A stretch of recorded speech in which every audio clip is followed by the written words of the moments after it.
CareFinder is a real estate company that focuses on property development within the Gambia.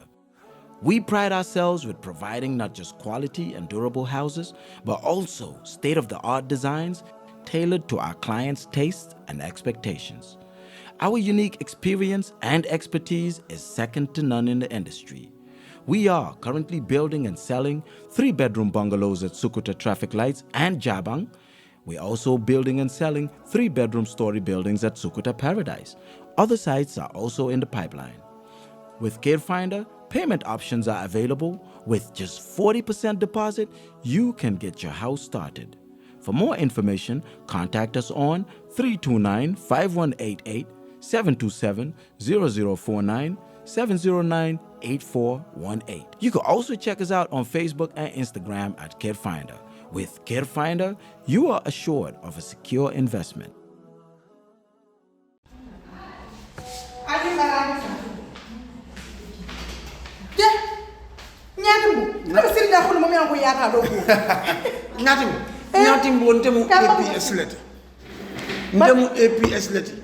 APS Gambia lemu APS Katung APS is 100% Gambian. Bari nyati mwete kufuri mbala kentala di ke nyati mbondari taba futu wola at least it ya fonte ko APS min kullo balbiji imo fon fonya fon ka fonyo ko ibina do ibodo ko APS jam fane mo fana fonya nyati mbo yo min fo enda sija ndanga moyro ko APS wallet isa ko do kino min tata fa wuli muan ime charge fenna wala enta sindi ja Ako nyati mbo nko ko kabo transuto kata wala fo wuli muan ite fenne dola womu zero file bitun kabo wo 20,000 la ka sele sal eke charge mun fa abuka fensi 1% na malam mati wota yara gamen no be nyanta wala kana APS wala tele mobile ko ka ko do ki ibadi ngol ya jele ni APS kabrin nan credit ko to bari min kum mayata be wala fa mo kas pawat ni suto be during suto be dibiding abe tema biti kol sonda ila APS mobile lo sika ni asika to ya safe da men ko fen ko atondi nawek ha ni oto je nyamen do tachi ama ni ama do abanta ila kas power isa hawasima ajibe free joriti je oto mbade ngameno albe sito ulle fisiyata alnaleta APS wallet yela la mobile ko APS wallet nyaata doro barin ko do nim fata do so kon to dañu be fo no le mol ñala jam nim fata do so kon ba fo le basi ti jembita to register jede kadu sa APS 100% namuti APS 100% APS Gambia 100%.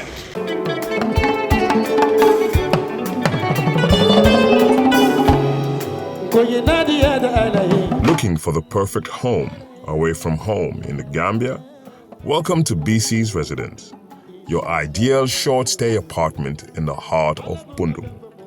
Whether you're visiting for business, pleasure, or an extended stay, BC's Residence offers you the comfort, convenience, and privacy you deserve. Enjoy spacious, well-appointed accommodations in a peaceful neighborhood just behind Nusrat High School.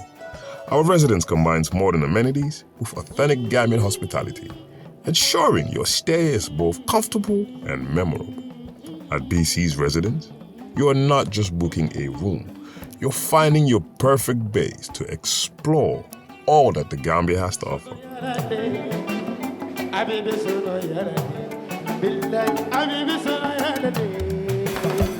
Ready to book your stay? Contact us today. +220 941414 BC's Residence at gmail.com.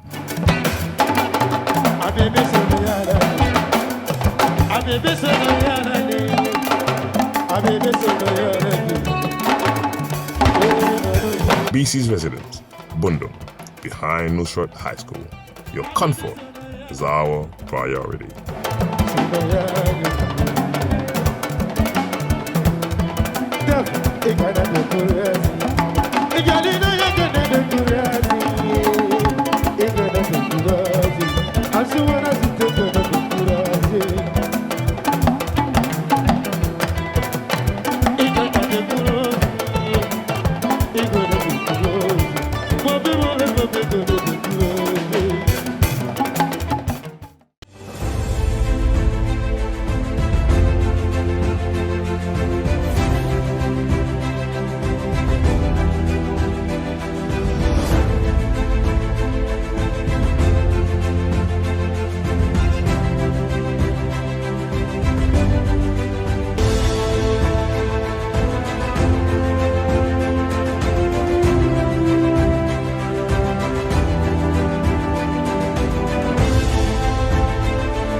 Assalamu alaikum baringolu ngali kontong ngali bismillah fion frendi yalon ko be kirfatu jube kanyen temben na drong ngal tentu baba ke ngal jay alla grand di grand bantaba programme wala mutanale kote ke mi yalon ko akana drong arjuma ninyi wato sita jube labe dawda gambia fo gambia bantala nga mobe tentu bake nge jay tumala minne kila wato ta kabla nyim programme noma mba fole ya baraka baba bake mba fala mol fanan ya baraka men ya lon ko wolle ka style kinan mba fala fanan altenten ka style ki aka mako bake do kol ani programme men ya lon ko wolle be mbulja ni ngata e be programme ñu njube kan YouTube le ay sitanu na YouTube ye subscribe je subscription mo free of charge lati iti kanin na fenna bawo nga kodol fintindi na YouTube channel oto mbukol fintindi Facebook oto jangoto mba fala mo be ita YouTube ye subscribe je bunda fula men ya lon ko ye blodu nyim programme ko ka sembentu yandi wole mu APS anin care findati APS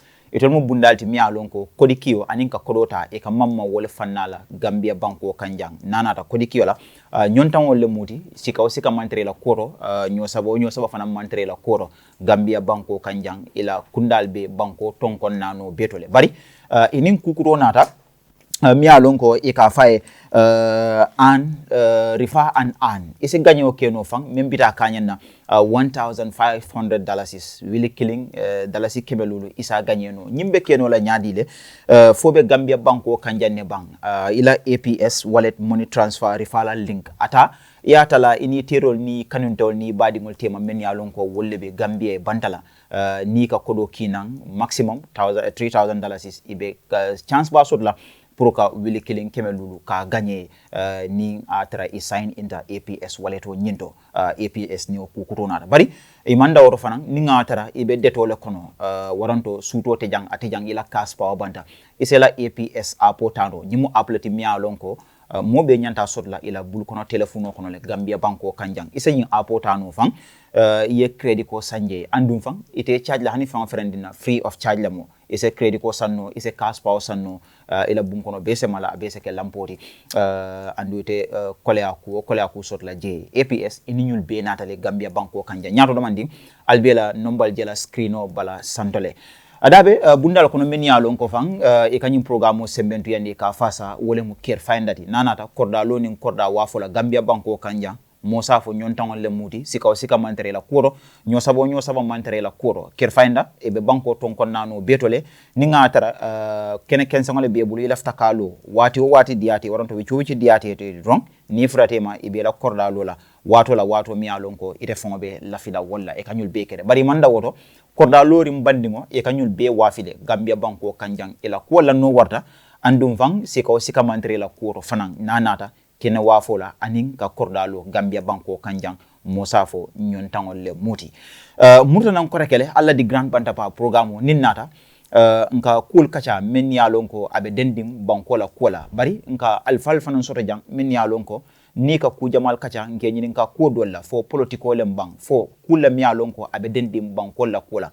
nyul be mu kulati mi yalon ko nka kacha dulato jam mi yalon ko wala mo di grand bantaba programme oti ando bi fana ngaluntan kumma basoto mi yalon ko nanata politiko la karola ato man nukun a faraman sata bake ando awaniata politiko la karola nyato domandi camera be lola kan ando fang anin jama be nyo kontonda bari janni wo dron be mbitale nga ablay dundi dron anin jama nyo konton panelist wali ni jama nyo konton nimbororo ngana dum topiko kono mi yalon ko mbola discourse la nimbororo ninna luntan se kacha nyim fon tentendi ablay bismillah ngeja di grand bantaba koreke ya boka mbe mo be konton mbe na lontango jiala no mbe duala Gambia nyaton ko mo be dunia mbe duala kaygola dunia dula mbe dane ko kala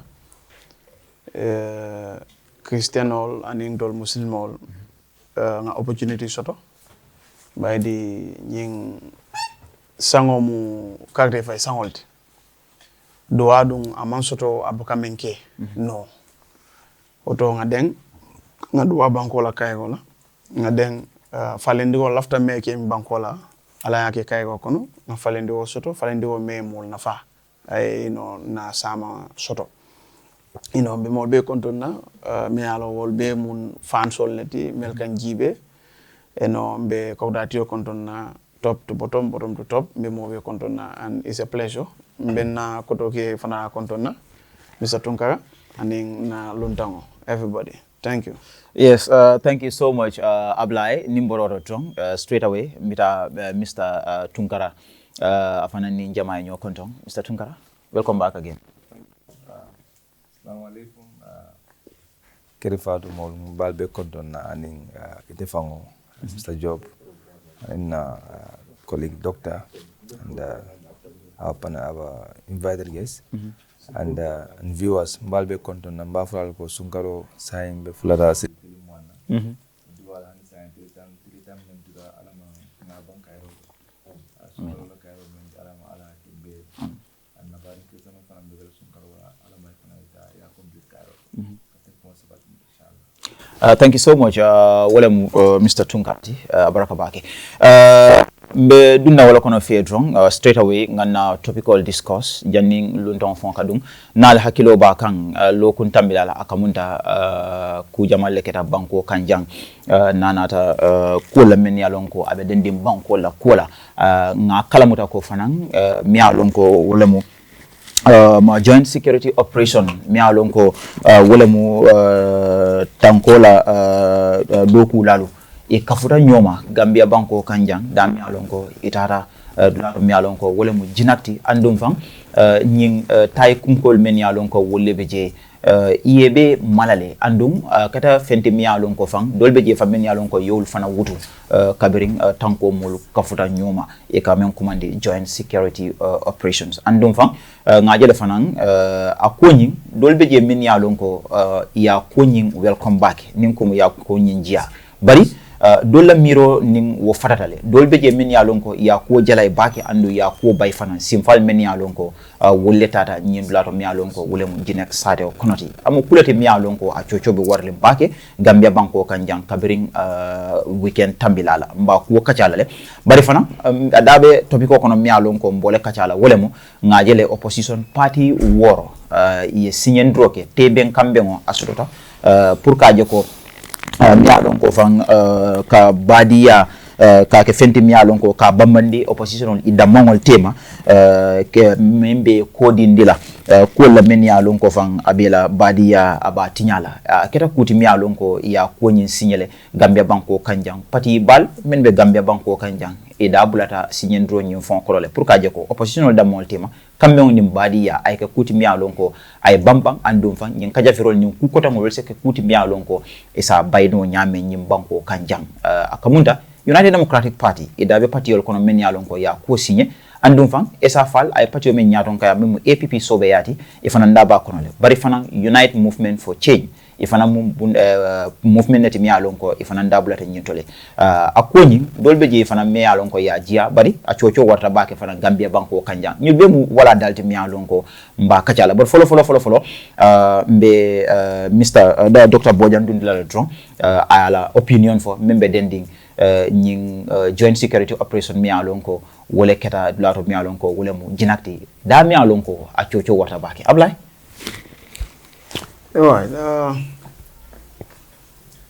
jinak mala history lombake yeah, so the comment nola also on something me alon history lam but nata luwato mansakunda is right ye kanu ime kanu that's the right thing to do.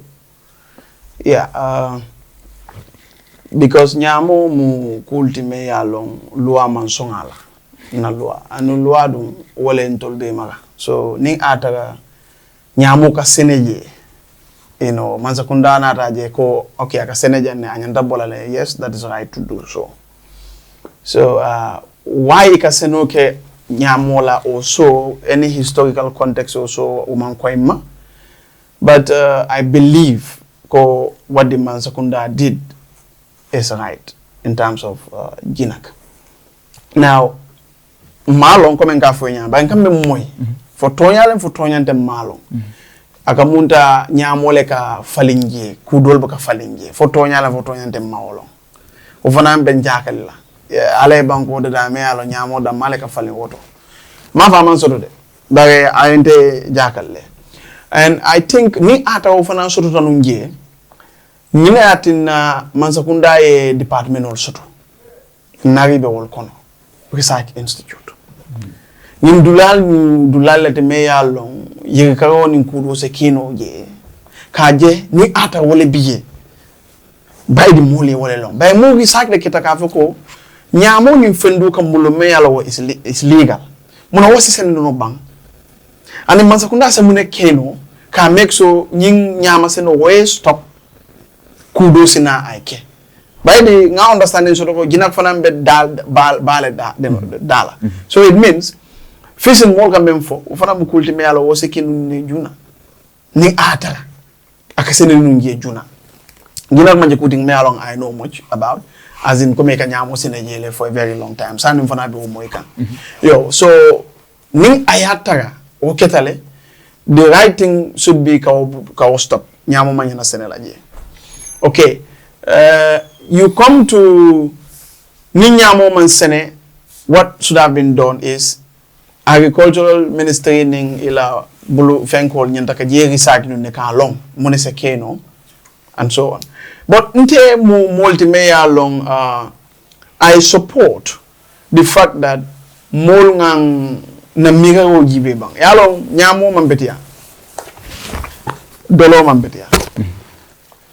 So men kante miral ndi wolem dolo mu kultime yalo mo kaming fo ikabri minti inabde ke sumuna ikaibu selano muto fa nyaato ten silokan ibinele nyogandi do e tambi nyamo wotana yata bake dolo man tana ya nimfala mu kultime yalo na manso kunda nyanta gibele ndolo ase society nyanta ka gibele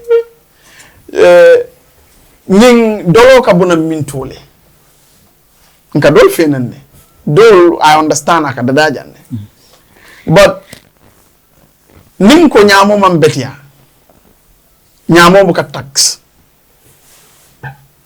ama regulation so basically baga dolo nga tax nga ko do ta manke ustaz oti ba nga ko do ta maka bondi nyoto de wa do askeno wo fole ka da Supreme Islamic Council malo kadung mamo e come ngani ko di do bondi te dolo tam tennet so ni agibe aka ansondo mo kono nafika bijel dal oto ntol nyanda ka commencer ka mira okay based on our own kana tibabu du woni ko do mira nga gibe men nyanta ani men se keno na banko to ngake because ntel molde me lata ko nyamo se senenole in a regulated fashion ka commercialize banko se muna fa soto je bare ni o fana fa sa ko je bare nyamo ambeti ako so ko do ite bo fe la misil me dingole o fe bare do do che kanne chagabul be tax kanne be ta kanne so this is it. So we have to look at these realities as a country ngajibe again kanyamo legalize to an extent I advantage totally. I'm not talking from an Islamic perspective per se, but niajibe from a commercial perspective. Abem makoele nyari le. Do fele nyamo niaje abukama is because iba mutalale as a mantoga in terms of police ba mutalale. So as it ano, I have found somebody doloto by the dolo. Nobody will whatever me. So the close substitute to dolo, to nyamo would be dolo in terms of probably intoxication and so on. So from Ninke Jamal, ibe nyamo bulakande dal, ikata doloto.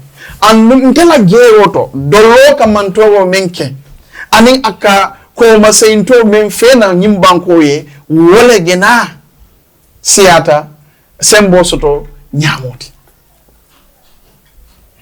woto men nyanta kala walem na make so nga nyinko jibe bake londitule si nyinko kunna nga jibe fo mbe nyamo senelale in a way ka export ka sambadla dolto wala bogo se soto no akono wala kuku soto na akono instead of ka condemn totally parce que banku dol fele iba legalize kan and already nyamo tut peso so totale nyamo tulo so totale and e ka dum nyim banku kam molbe sankan so o bankol men ka wodada ntol gambe dingol be jowo ci kan o banko yi aka muntam be sembente andi kanne bagantol mom fan sembente no so you can see the trade prospects me along commercial prospects me along nga mba faka mfaye by the masakundala be keren kudo se regulate nole for example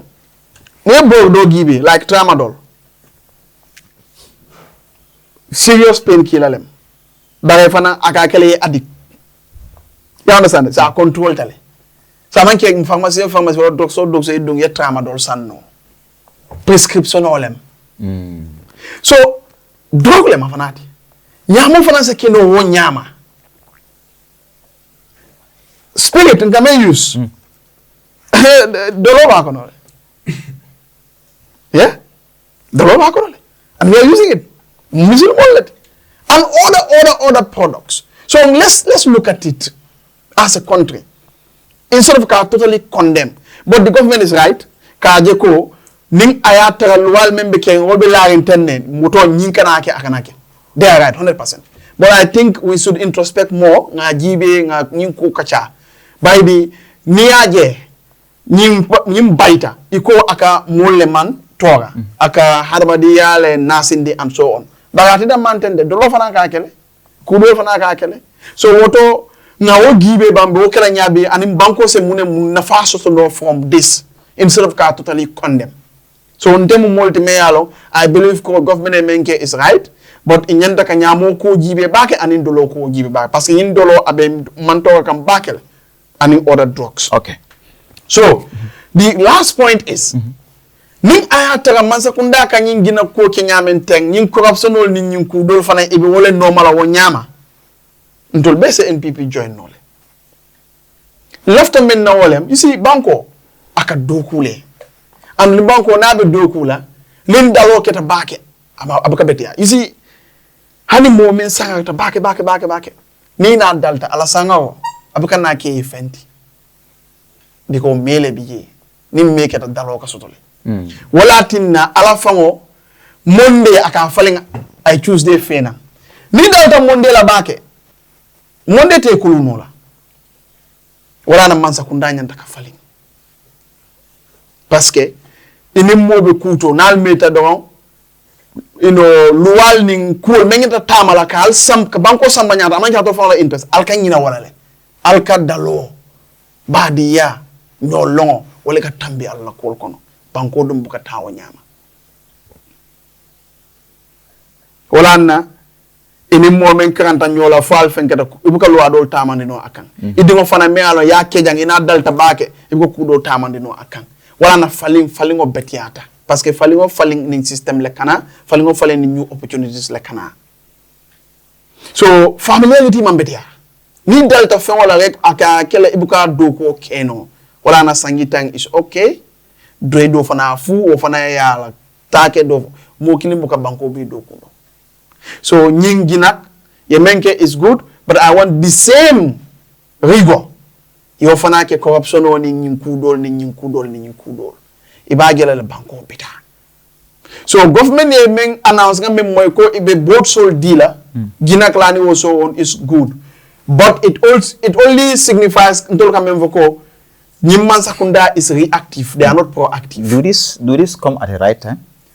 This is not in fact the right time. Because what happens is Nyimol ni ata atoli alone na ata malo anyenda ka alone because time Masakundati. Yenda ka nyimbelone. Woto mune kita nga wo recycle foye. Ka make sure okay nyunul ngatanga nyisambai. Ise bono nyinkwoto. Womanke follow. Agamunda ila operation nga memfoye do siloka. Before the operational keleka kule landi. Before when you fana bona yata kule landi. But that is a moral and commerce or trade argument, business argument lawati. But legally what they did is right. Okay. You understand? So nyine biye and we commend them for that. But then these are our side critique or side issues or concerns regarding the entire thing. Thank you so much. Mr. Tungara, Inya jele menkira jina the joint security operations achocho warta make dolia welcome le dolma welcome dolko aketa nyalla mi alonko is not appropriate because dolbe jela baluwo be dendi wala dolbe men yalonko they welcome it because iko luwalem fenti mi alonko ayenyim banko sansan anduma sakunda tamata luwala mune mula reaction oti. Thank you abaraka bake Umar Mr. Job. Ninjina ko ngamera Gambian majority of Gambian agree ko le menyan lonko nyanta bailale illegal drugs anything has to do with illegal activities ngamera Gambia be den dawla ko manyanka ke. So majority of Gambian believe tale ko e beson tale ko menke da jina kulem anyanta kake because Gambia law ma recognize pour moye drogo wafi o ye drogo senjang and drogo fana be men Africa banko kan be alone. So I think as a banco, sometimes it's important, we all speak on one voice when it comes to national interest, regardless of which party you belong to. I think that's partially what the doctor has done, which is commendable. Every banco can. There come a time in every nation's life where banco dungo bele kana canceling, not because they don't have a vote to what happened, but because the Ajeloko is in overall interest of the nation. Now, drogo la ko fango media mawulka because I think ala good and bad part, I think that is not that much subjective because most of people know Gambia by culture and by norm nobody want their children to be taking drugs the way we are doing it. And obviously nobody also mofanande sonna ye moja be nyamu senela dulato yo encourage. So but men we akeje if I want to believe come for maybe telephone is the way of life. So if government is taking it from them, you will have to give them another way of life. That is very important because they are also Gambian olemiti and they manke Gambian krungolti and then we all have equal right when it comes to Gambia. Yeah. So if they choose the caste Gambia yang kabalu yang kombe choose caste yang kabalu janyam. So ila balunya nata ila balunya ni na lual dan bangola lual sarto manda. Mansa kuna have responsibility kaidan dila ko alla balunya albetsilo menta ka balu. Anin Gambia lual ni sarto manda. But mbari place lale to this. So I'm sure the other Gambian fananta ojel as a preferential treatment. Because models have ha ni ndola business of finance and fanana business of malala. But that's a different ball game altogether. But drogo fong jato. Ni ajube bango dolbe drogo legalize comme doctor ya funyame. But ningo drogo I nin drogo me ka for cannabis. Cannabis has more than 100 substance men jahasita kono and fenyama bola kono. But the most fundamentals are these two. There are part of cannabis men alonko the ikafaya THC wolem psychoactive fengole ba kono which is nimo yata akela system wole falling. So wo part neo drug sifata nimo gambeja wo drug sifa nga wole use back. Nimo yota nimo meta talafang ila cognitive abedi cognitive disorder dilelale and then ibe fengo so lale ibe terela nyina you will not be able to know crime things. And as young people come funding ko medium funding ko wala ma fan wala. So nyingantele affect back because ndele kata school ali ko dinno mika wolle dinno kulu nyama abe keba yala wala nyama. So this part of it wole mun the other side effect on indi and health complication nata ma fan wala. But they are also part of drug bango jama ka use. War is not that toxic. Okay? And war it can regulately and it go through a medical procedures. So wole Jamaica wole ndel bebulo de ka fay ko CDB. So sometimes because some of the drug docs coming for them. These are regulated drugs. So ndel Gambia jang by standard we know that truth clearly woman traja. So we cannot at this point in time advocate for more droko nyamo sene because we don't have the system mansakuna ma idandi and Gambian state master puruka adoko prike medical treatment. So now droko ka fen the Gambia right now at this point akake nyamo le de men kasaba anu sabalo ni akamenna fi mole most of the case aka dinu wala dinu yala tinya by the time ige ifrad la do balo kon ila fenko ila dinu yabe ila harmadi yabe le katinya bulu. So now coming to the issue of Mansakunda stepomenta at this point, is it wrong or right? I don't know why it takes this long. Personally, I really don't know why it takes this long. Malong for how long you can go okay. So, but Natara Mansakunda, I want to believe Mansakunda will not entertain lawlessness. At least not this government. So, near Mojebe Kuka men Luamanta, ya long a quaitema. I'm sure there was no right time. You know, this is wrong and this is right. So I want to believe. Maybe sign a year long. But not that sign a year long, why now? But you since Jammeh's yes, times. History so why now? It should have been stopped immediately this government come to power. But that part, I don't know why the step has been taken, but it's never too late. The bottom line is, Gambia and the society, we don't want drugs, and drugs water. And anything but drug wafi sene, anything but baila, I think baby welcome like. So I welcome the development. Mr. Tungara, nyin nata wati la wato me alonko be zafo carte fay sanjano no kono. And then ye même fo wala mo nyin laro dulala mi alonko mo jamal beje ila baluwo be dendi nyinala.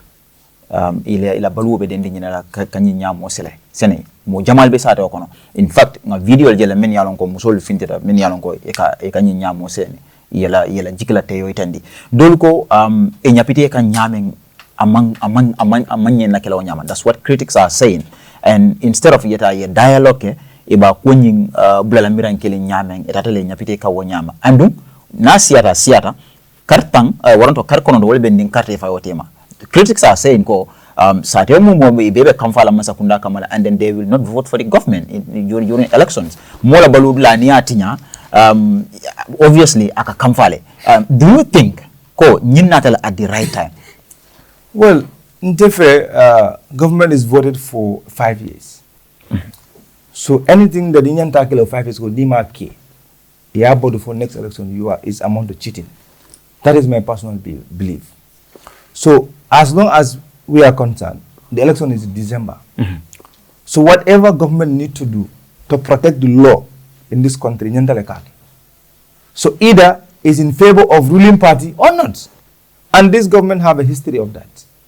With President Barrow, Mansakunda Buka, Disonota, in many cases, based on just political interests. Ninga ke abe affected or ninga ke abe makola. These one are not based on that. These one are based on the fact and figures presented before the executive. So that's how President Barrow governed this country. And ninga, if you look at it, just before the parliamentary election, 2022, the Narok issue comes. When everybody know the danger, at that point, ko ninga Narok la fenko high. We do not have enough time to explain to the Gambian. But President said no. It's not about we winning or losing. This is the situation. If we do not do this, which means we are going to have a blackout in so many places, and that is not in our national interest. We would rather have it and struggle to pay than be cut off of electricity. We have medical centers across the country. We have people are in house, their life depends on electricity. Stopping electricity for 12 hours or even 1 hour costs us a lot as a country, not only a government, but as a people. Because there are people many along a balo dependent electricity level. So now kundu don tomando will be father. I'm not saying electricity bukata, but I'm just trying to lay a foundation for more you understand. New government, Barrow government man believe, political expedience. Anything that comes is in the best interest of this country. Barrow has a history. President Barrow has a history of taking a decision, regardless of political consequences. So, critics, I think they have no business in criticizing this, telling us that election is coming, they might not vote for us. No, they should commend us for doing the right thing. Not playing on gallery until after election, you start going after people. It's amount of cheating. And we don't have to do that. like I said, the first call of government is to maintain law and order, to protect life and livelihood of the country. And this drug and drug warfare is part of that core responsibility of a government, because drug can more lively destroy, and that is the truth. Dokse kudo follow comment dolon in fenko. So those are the different things altogether. So once the national interest is threatening, Bango being to defend that follow. To maintain our national interest, then we come back to the drawing board and now start critiquing how and what should have been done, did not do. But at this point, I think we all need to push and encourage people in that part of the country. Let them accept. I'm saying, like you said, should they have gone there in a dialogue? Well, all those things are possibility. Funding all the budget, they are my fellow youth. Funding all, we all think the same way. But it has happened. So what we should encourage moving forward, both media and citizenry, is to tell those people that let's accept the reality. Na societal setup, it disorganized our societal setup. Okay. So, and push government to bring an alternative livelihood to those people. Even if there has to be a preferential treatment, I am in for that. But I strongly believe there should be an immediate relief to replace those things that they are taking it away from them. Because again, you are also going to threaten the same national security you are fighting for. Because I believe it has no mean of earning money. He is going to go into criminalities. Again, government have responsibility to protect it. So I am all in for government to make sure that immediate relief to start to understand, and Bangodingol Fund, I call on everybody, let's help the government and our society to grow better. All right. MC, mun nga nuyu ak askan bi, then topic bi definitely understand nga ko mo neka di joint security operation be happen on fi di Jinak, whereby almost they garansa information minister mo ne 60 cannabis farms destroying ko fofu non mun nga joxe sa opinion bi so nuyu ak askan Alaji ma la nuyu di la gërëm ya ma jot alaji bi ci wéru koor bi yalla ñaan bi dago loolu mo amina la alaji mo amina la wow yeah last 10 days definitely you can just have somebody online and call ngala hijo la ala ma kala di gërëm tam Mr. Tunkara foog naa bi mooy first time ñu toog si benn plateforme pour waxtaan réew mi di nuyu suma nijaay docteur Bojang foog naa jëg naa toogaa moom si programme tey suma nijaay fi nekk tey waaw moom suma nijaay la tey sa ges bi moom waaw so mi ngi nuyu ñëpp di ziyaare ñëpp si weeri koor bi tam fekkee nañ ko si jàmm yàlla nagu suñ or di nuyu Gambien yëpp ñu nekk si réew mi ak si diaspora bi di la wax ne asalaamaaleykum lu ma bëgg a contribuer si programme bi nga xam ne waxtaan bi nga xam ne dañ ko door docteur Bojang Tunkara si affaire ji nag gis naa image yi si social media suma xelaat man lu ma si foog mooy lu gën a am solo mooy dañ war a jëkkee ab jiital dialogue because tam ay ndaw fa nekk ay jigéen dafa nekk di liggéey su nekkee ne sax lu ñuy def noonu ñëpp xam ne drogue ñëpp ko war a condamné kenn waru koo welcome parce que suñu société bi dafa nekk dafa toll fu nga xam ne léegi xale yu ndaw ñoo nekk di ko use xale yu ndaw benn dañ ko di use ñëw sa kër daaji sa kër amee lii am na ko xam ne dañ ko téye yóbbu ko police mu nekk si seel bi eew suba mu sóobee mu xam ne sóobal na mu laaj gars lu ma fi isi loolu moo fi isi léegi dafa daaji kër yi jaamu te comme mu ngi use drogue so yéen mu ngi xew parce que ay xale yu ndaw leen ay 15 years 13 years xale yu ndaw man fu ma nekk area boobu su ma gisee xale yi damay tiit sax so loolu ñëpp si war a jàpp pour gis ne dañ ko war a stop not only police even at the judicial even at the court because da ngaa gis some of them da ngaa téye ku am drogue yóbbu ko si court bi within ñu jox ko biir mu delluwaat loolu bu ngi happen ñu bëri leen fi téye because loo si dañ ko war a xoolaat because tey ñu bëri ñu ngi use drogue di rëy ay nit di daaji sa kër nangu sa bagage yëpp ñu ko ay xale yu ndaw léegi pour nga yer sa doom sa problème la loolu dafa rampang si dëkk bi fi mu nekk nii so foog naa loolu joint force boobu baax na kenn waru koo wax ne baaxut because luy xeex daka drogue ñu ko munti xeexee rek dañ ko war a xeex bu gën a société bi daf day yaaxal lu bari réew yooyu dégg ni yu si ëpp yëpp loolu la sàcca yi reyante yi yooyu dégg ni yëpp yu si ëpp ñu ko def yëpp affaire drogue la so il faut tamit société bi even government tam ñoom dañuy war a créer un environnement bu nga xam ne xale yi nañ am liggéey am métier yàgg naa ko fi wax nekkul ne dem soo nekk kay soo ko dem liggéey office am na liggéey xam mën nañ koo def bi taaloo doo toog office ay factrice nañ bil ay factrice nañ di ay programme yoo xam ne dañu école xale yi civil education dañ am du mag lu rappelé Gambie rek ngaa gis fii Gambie set xamul lu waay réewam fii ñuy xam lu waay seen réew bëriwut si dëkk bi fii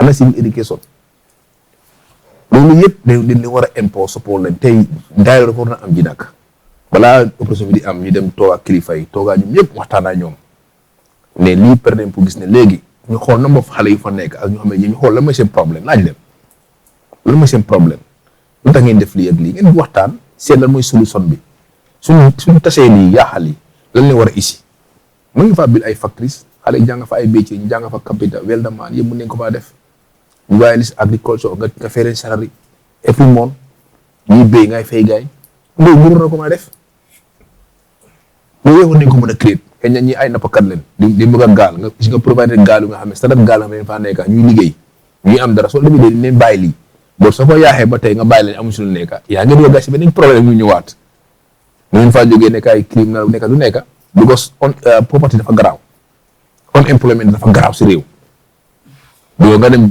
ba mag sa yaay ma la jox añ jox la ndéewoo jox la reer sa waaju la koo jox ba tey yaa ngi mag yow nga war a dem noppal leen ba tey mënuloo noppal gaa ñu ba tey ñooy du ko def loolu bëri mënuñ ko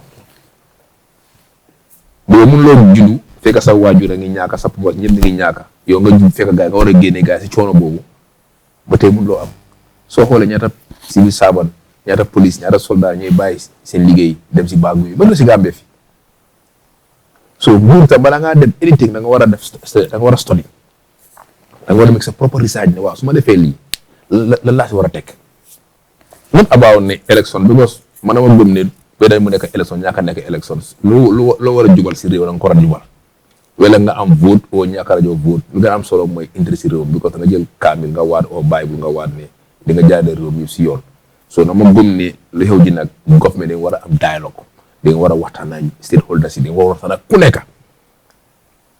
because all yu groupe yi fa nekk jigéen ñi fa nekk bi toogaa ñu waxtaan ak ñoom ne léegi lii leen pare pour def gis nañ ne suñu xale yaa ngi ni ngee loru gis nañ crime rate baa ngi yokk si réew mi ak lu tax muy yokku tam lii war bokk na si bëggoon xale yi téer yi si ëpp yëpp soo leen bàyyi xel benn ñaar ni ngay use drogue o ni ngay use taay yëpp ni ngay am parce que Gambie eggagut dëkk bu nga xam ne da nga war a legalize loolu eggagut loolu because suñ civil education dafa dem down bu baax te loolu fu mu jaar mu egga si léegi wax bi da nga ko mën a def gis naa sama paamudu boy mu ngi ko wax si ñu suba yi dama rëy ma ne ko loolu eggagut fa bo dama gëm ne government war na mën a créer environnement bu nga xam ne ñu gaa yaxaa seen bagage yooyu ñeen am fu leen dugal ñu jàngal leen métier wala ñu am lu leen support si mbiri business wala ñu empower leen am lu leen jàppale gis ne loolu ñoom tam ñu ne am feneen fu mën a liggéey daan nga bàyyi leen noonu yaa ngi créer environnement xam ne doo ko mën a contrôlaat boo fu mu nekk dafa mujjee beneen lël la mu nekk muy gën a ëpp sax nga bàyyoon gars yi nekk fa di struggle dan bii so loolu mooy suma suggestion. All right, thank you so much. Mbita, what if you're wrong? Okay. Some observation. Like MC laal na lu nga xam dafa am solo. But also to address some of the issues bu Mr. Tunkara wax. Suñu luwaay wax nañ ko xoolaat. That's really true. Let's give a case in point. Banta Keita. Drogue la di. Naka la ñëwee ba dugg Gambia. When we have all the systems in place. Comme Badara Ju former. Yàlla yëwee ko. Naka la di timba jógee depuis Fooñi. Ba mu dugg si port bi. Te ngeen da ngeen ban timba. Nguur moo wax loolu noonu. Te nguur moo am police moo am NIA moo am lu lépp si yoon bi. Xam nga nguur moo mooy nekku def liggéeyam wala xam na si dara loo xam baa nga fa. Now, coming to the laws, the inconsistency with this government moo tax nit pour support leen sax da day béyti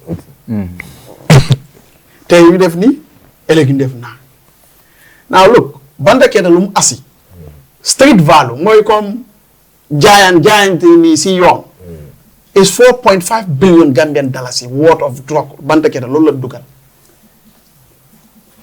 mu dem si court ne ko léegi fayal 30 million si suñu assetam so su ne let's assume Banta Keita 3 years sax la def ci drug benn tripam am na loolu in fact reports génn ne moom fay na sax less than 3 months after the judgment moom fay na loolu yes we have seen the report yes so what that tells you is this government is not serious because if they are serious like nuñ def nii ginak nii what they should have done is simple Banta Keita nu mu bon doon am nañ associates ñu nekk fii ak lu mu am loolu yëpp wax nañ ko confiscate comme que mënuñ teg loi seen loi si moom they should confiscate all the properties yu mu am waaye boo ko joxee li nga xam ne kii lu mooy deal is 4.5 billion lu mu asee rek lu ñu gis 4.5 billion street value de we are not talking about proper market value street value jaayantu nii fat nga jox ko 30 million fine it means yaa ngi koy encourage because dafay dema da xam ne dinaa ko jénee ma fayaat because li may def nii is 100 times much bigger so a serious government dafay xoolaat loi yi ñu change leen look at our Liquor Act depuis colonial days ba léegi xam nga ne those laws are not fit for purpose now so a serious government looks at those things not fanfare ak acting bu ñoo def nii drama dem ji nag storm foofu ne li fi ni jeena when you have criminals they are confirmed criminals instead of doing the right thing da ngeen ay alamaan li nga xam ne mun nañ ko def nii rek ñu fay ko te loolu moo xam Banta Keita kan la judgment bi am so lii mooy wone ne these people is like they are selective at some point because you have people yi nga xam ne that word of cocaine dafa yaa Gambie yëpp la mooy yaa that word of cocaine yëpp compared to Jinak so you realize that even boo demee court instead of ñu def li ñu war a def duñ ko def dañ laay alamaan yeneen alamaan magistrate bu lifin bi kaanifin just to tell this guy that and Gambians that Barrow has a history of inconsistency his administration not him as a person per se but his administration because boo xoolee magistrate bu kaanifin nga xam ne ñu ne affaire bi dafa réer foofu noonu ñu dem discover ne bu correct bi boobu yóbbu nañ ko beneen bi lañ fa bàyyi fan la mujjee this is it okay so loolu moo lay woon ne train bu ñuy dee am you cannot even determine because tey lii ëllëg lale tey lii ëllëg lale te MC lu mu wax I have been saying it but dinaa ko dimbale gis nga for example nit su defee a minor crime correct ko is the purpose of prison isn't it so yóbbu ko 6 months jail fekkee defloo mandatory mu dem jàng GTTI for example soo téyee xale mu sàcca li nga xam ne 6 months 1 year the judge or the magistrate should sentence in a way bu nga xam ne kooku sax du dem sa comme serve jail time by force yow léegi da ngaa dem GTTI by force da pour crime bi mujjee da ngaa dem jànga métier that is what we should do ñu am système bu nga xam ne yow léegi comme que yaa ngay sàccaay yow da ngaa dem GTTI by force instead of ñu because soo ko yóbbee 6 months ñëwaat amatu métier change it because 6 months dafa gàtta pour change nit te système bu fa nekk am na soo am na psychologiste ay yooyu noonu ñu nga xam ne ñoo mun a cancel ay yooyu noonu so lii lañ war a di encourage suñu legal system bi loi yi change ñu xool opposition bi li la mooy asil Gambian yi ku def comme Banta Keita ñu siis yëpp jokko state bi ñu amut office ñu am office instead of fines opposition lii la nekk di waa Gambian si pour ñu change Barrow because Barrow moom su la téye soo amee 100,000 for example government am ñu ne la ok fair 10,000 si 100,000 boobu noonu loolu yóbbu dëkk see the motor opposition yes, I want to comment on some of the contributions the doctor has made. I think, Doctor, that part will be very unfair to the government to say that, Banta Keita and comparing Banta Keita case to this one. Because one is, Banta Keita case, yes, the drug might have come to Gambia, Natalie. But in Masakunda, police yela dogo kele. Ye bakaso mutale, fo me muta. They arrest, they confiscated everything. They don't stop at that. Gambia, we have 3 arms of government. People focus on government. The government is not, the executive is one part of the government. So the executive they've arrested and confiscated. They could not get the person, alleged person in person, but they confiscated everything. Filed case in court. I think government should also learn to look at our judicial system and our legislative system. So when we are speaking, so we distinguish these 3. So governments understand which part need to do this one, which part need to. But if you generalize and keep saying this government, Barrow is not Olga and Omela in this country. He cannot arrest someone and put you in mile 2. He does not have that power. He doesn't have prosecutorial power. What they can do is, as a ministry, is to take the matter to court. Now the honor is on the judges to be patriotic. As a Gambian they are, because a judge, a court is a last hope of a common man. That's what we are meant to believe. So if a judge decides, like he just mentioned, that they should have just taken Bantakeda's property and give this and give this, who does that? That is amount to, complete violation of his right. It's a court that can do that. If court make such a pronouncement, so be it. Government job is to enforce court ruling and pronouncement. But the court go, okay, pay 30 million. Who is government to say no? Government can go and appeal against that and say, no, we disagree with this. The crime committed is small. But it still has to go through judicial processes. So when we are speaking as a Gambian, let's try to distinguish this so that Gambian Falang, when we do a Juberola, Isalonko, Gambia have 3 arms. And okay, this time, because at the end of the day, we should not focus on one side. Our government is not only Barrow. We have a judiciary. Okay. If you look at bail issue that you are talking about, prosecution that you are talking about, if we have a case that is in the court, it could not go through. It's a judiciary. We have a chief justice and his team. We have a parliament that deal with laws. The laws that they want to change, they change. Nobody come. Government will Have you appealed Bantakeda's whatever? I am not saying appeal or what No, I'm we have saying. seen the situation. No, we are trying to appealing. No, I'm just trying to tell you that all boils down to leadership. It's not about which kind of leadership. That is not fair. No, In fact, this Bantakeda case is a prejudice for anyone to speak on it now. Why? Because you as a person, in my view, what you did is a contempt. Because you cannot tell court they should have not taken a Bantakeda 30 million from him, but rather they should take the money he has and the house he has to give to minister. We cannot do that. Let's allow the judicial processes to complete. Bantakeda's case is over. If it's over, then you cannot. We want the audience to understand. Allow me. You are saying. If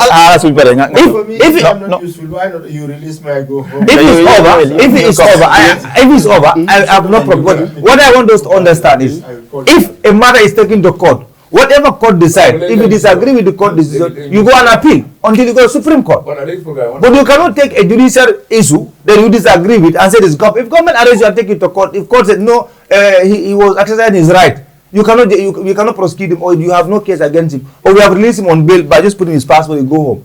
Government, you have to accept that. You can arrest him for another reason, but for that moment, you have to accept that ruling. Because you don't want us to dialogue for people to understand, I will give chance. But then what you are saying is not how it is. Okay. Comme si ñëwal ma have a mistake something because case boobu jeex na government in intend pour appeal but appeal boobu kenn déggaagul ko but how many case la government lose ba tey ñoom enforcing law it to the court like Nene. This is the inconsistent we are talking about. No, I'm talking about Bantakeda case as the case, for instance. No, we are talking Gambia. Judiciary has made a pronouncement on that. Win the case, government enforced all of them. So, government, case bank you know, but naka la banka wala moy banka muna fay 30 million bo ita yo gisulo kan la ko fe kan la yu fay koko amna all right. So from that area, from jar government you never learn because you were a head drop, ne ko di tie. Absolutely. Understand? Tie be so the tie tie, you will mind because the tie you put it in you get guy drop fee, you get the so like absolutely. All right. Thank you, MC. Thank you, MC. Bita wole nyama straight. Janding kana second topic ko sama nantong be lunta ndu dilale an injama nyo konton.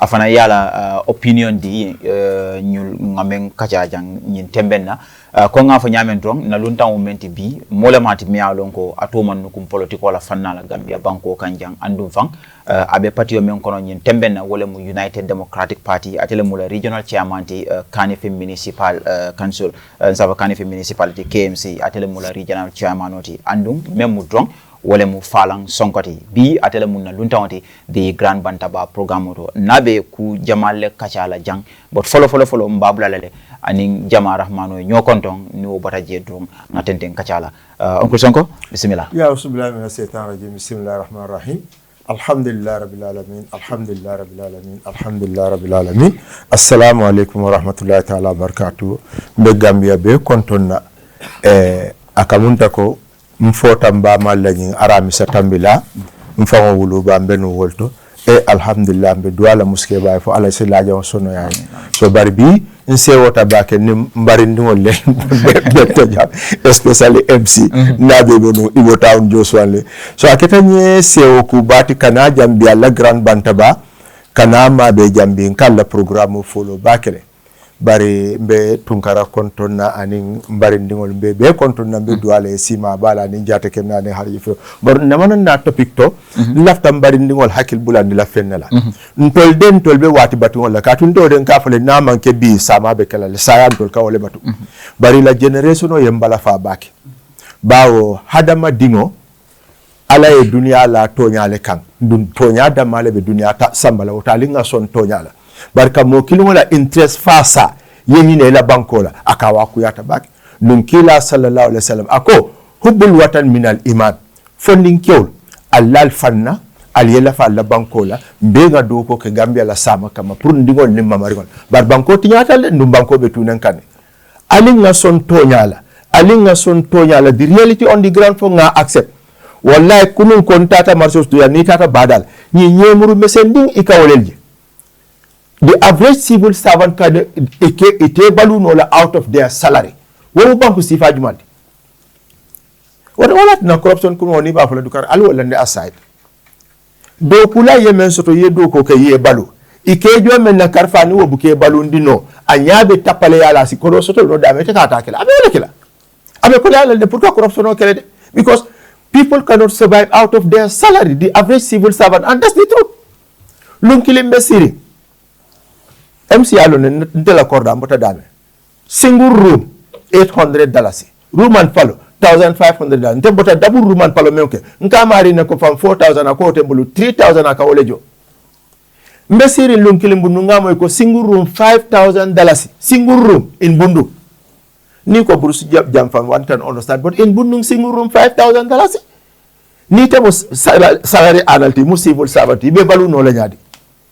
Amin banko katate nyamen tente ndum ninga mira funding kol men yalonko ite ka moment support kabri wo bin asila ay banko be yara ko 3 years abe wole kala je ye nasi di yete ke presidenti ime mira 116 million yadundi constitution men kono yo constitution of 5 banta iko because of itela personal interest ka fukut 2 term lenyanta moment ko 3 years ite nyante mira le ye kali ko be Gambia tankala la na kono fe now 116 million ya dundi document men kuna ya fa banta because of your personal interest ani menu ye mako mo nyanta ku kilinda understand la jam okay niaje kila ko sallallahu alaihi wasallam dol ko ta khairu ummati tamuruna bil ma'ruf wa tanhauna anil munkar isonta ya lon ko nyi manke tonyate ye mo fasa kan ay jumboju mesoto e fana asoto ye tawle tonya bu kan nakare funding kewlo alinga son tonya la ngapare ka Gambia do ko prum bela sama ntol bi tale de baral tol digol dal ma mari ngol be mu ne faral tol ye all right uncle ngajele menketa lo kun tambila jinak amuntu yo kumporo abe janjandinde social media karobela tanko doku lalu e kafra nyome comme command joint security operations itata jinak panelisoli yela contribution mo muna opinion ti kabriya kibaro mo muna reaction yeah because jinak la history wonte bi kuta metade barinte lata no menna e ka fako fani tibu kadun jinak in those days muneka mosa mbajinat because ibe island ole kono nu wotu monte lata men nako e quand même fasi ke do tonyate bari lata men nako sate men ni be dunda ja kam to ko sate ko lel be dunda yeta ni tata yewol man to jumal be fintindila jumale be fintindila ngamira nyina tuna num Manchester City fani tiol bukataje bari ni emira soirée la time ya jame la time atata nunje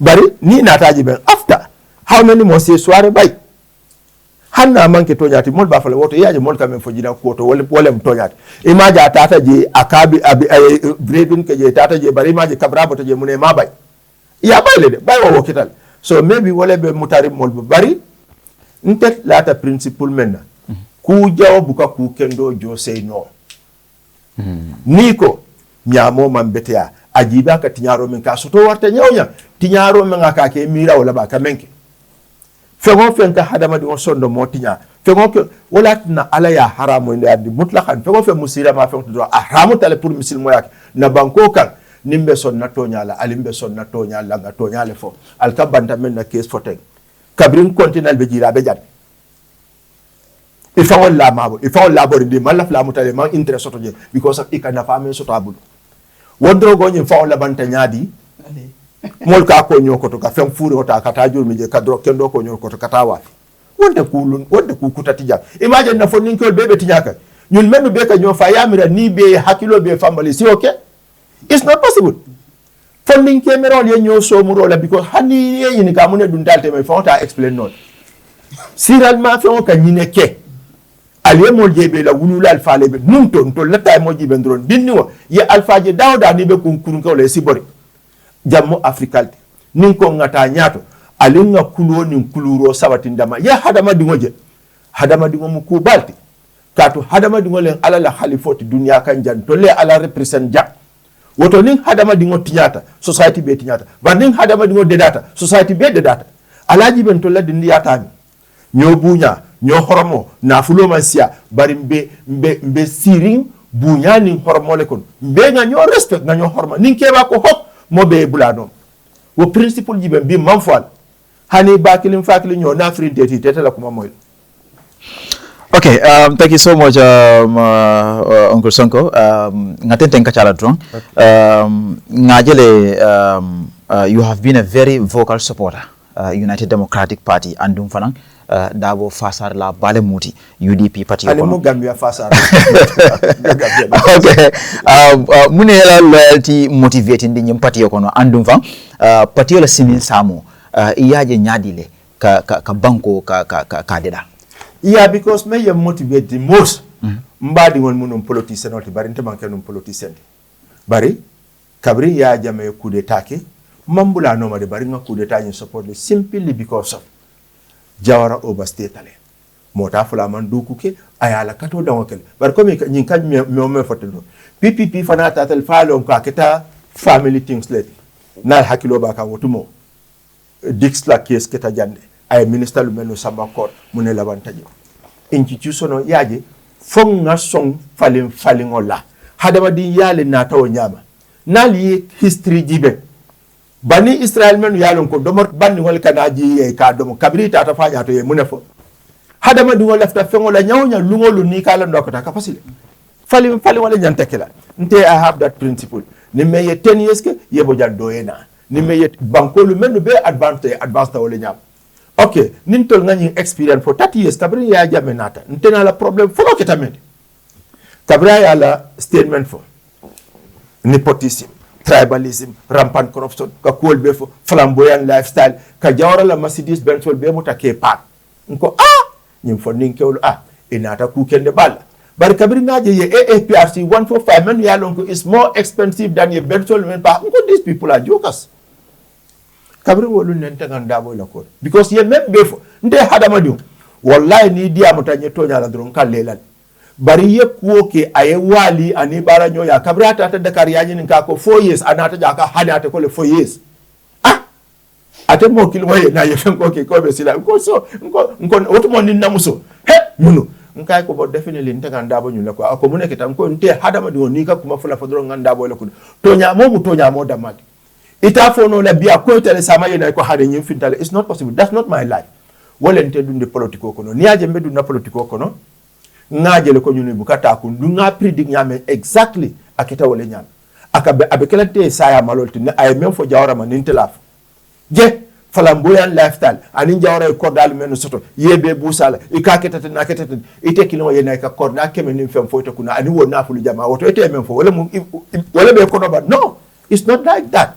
Woto Gambia, we have problem. We have to accept that we have problem. Wala tinantela ko ni mol fatata.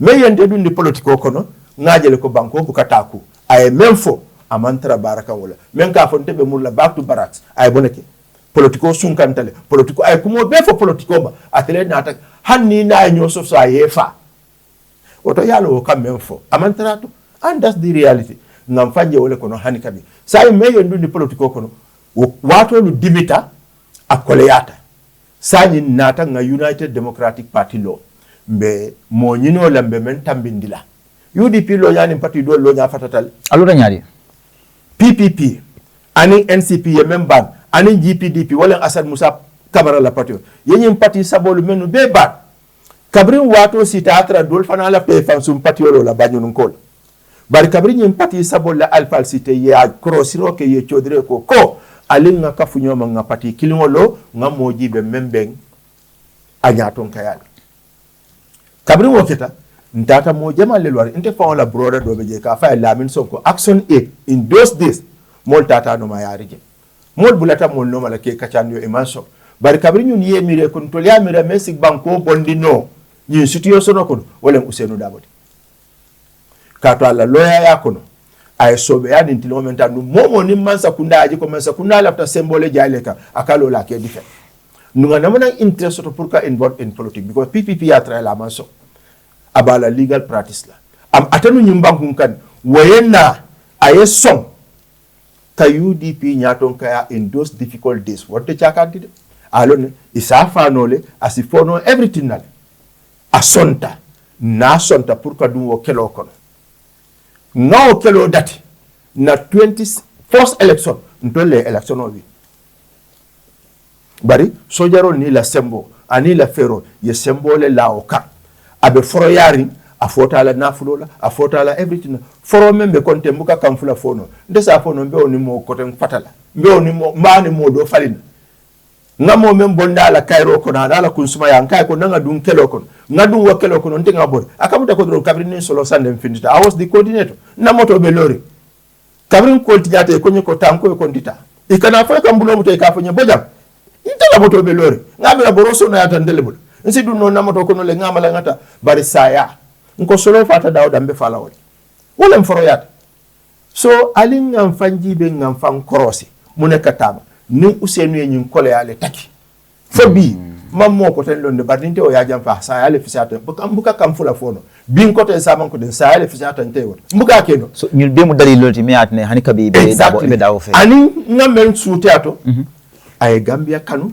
alafta Gambia la nungaje ko asi Gambia bondi no nyin kole ya kole I know that simply because al kukelin cross banko lonnalu be men ya lon ko ye londo soto si kukeno ya londo na famre ye fembondi fanka Messi kukeno e faye si fembo no e fanka si fembo no banko ka ala yake wol jama babi wol be mu UDP kanon tawde ibebe UDP ndu ibe parering pour kanyim banko ke dula nyon tawde because ila balu me jakale wol dollar retirement ke jomenna is more than one president la salary sikanya ila diamo kono ya fonum fang itele munum coordinator ti selo sanden na finto la watola andum solo la finto almani manin kafara kala me asabu wala mu electoral reforms a fintital num pour kaje ko de carte fa wala luwal membe banko kanjang ya falling because luwal lebe je min ya lon ko enin silo manta kule mi ya lon ko a ko kele num Gambia banko kanjang and ngajele right now jamal beje ke bulo chodi IEC la eko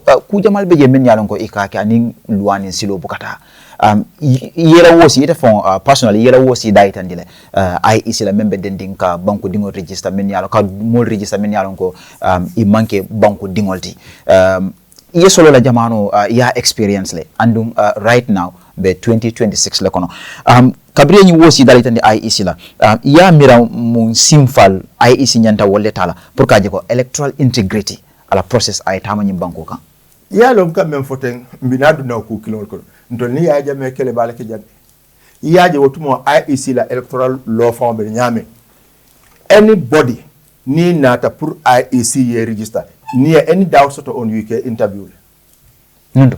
yeah ni interview ni mo banko de on ti balona ni manke banko de balona ye reject ye mo reject to fa nyala bari kabri wokita ya jame ye below le pass to the National Assembly ako ye loi nyin change ya lonko anybody e Gambia la document soto either ID card or birth certificate or national passport or attestation automatically you are qualified IEC man nyane nyin kala fenna because na to ngonde tele ala fel dun taw dun la system ko asi wo damale keno yo loi fan before be kala ngamuneke mbulate no malfon tata FRI jamme la soko no ngatra be pa be ID card isuka moluye nko bot munati na nyimbe kala ID card ka dida men be ngawlone munati na bita ID card isula mon la private resident kata ID card isu je ko to ye right soto to isu ID card everywhere no atra wonde to nyati mo be yalone ko ID card ni laftala ikata nyini dame mo be yolone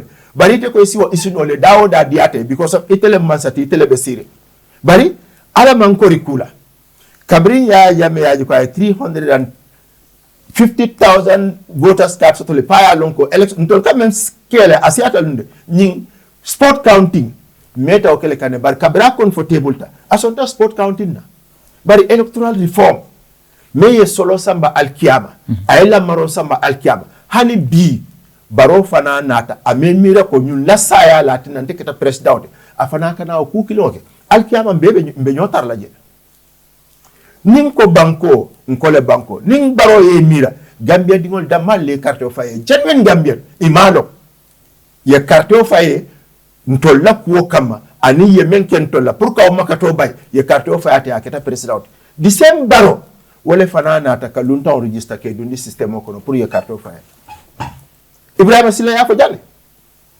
before 2021 election ako nyen tolye menke nim pareta mod be bulo podi le ba fala nyin keno ta nyaade fa bodo ka fa barkana be fa kay woto batu ngadanja simply because of your lunta le register ye dundi system ko no and that's the reality either you like it or not because it's your somebody nyame kabrin 2021 boita election ola ndata meyola office nga ko ka behave te nyame ako nyen way xam nga man bi minuma daanu kay ko hey then you search this is not true Mayor Jamakeling talib nkay ko parliamentary election dina len proof from gani ñoo duga ci système yi tout su gani ñoo tut di nga gis luy xew kabrin tata député ya carte fawla wo luntawol menu ya carte fa presidential imam murna mu nekk tak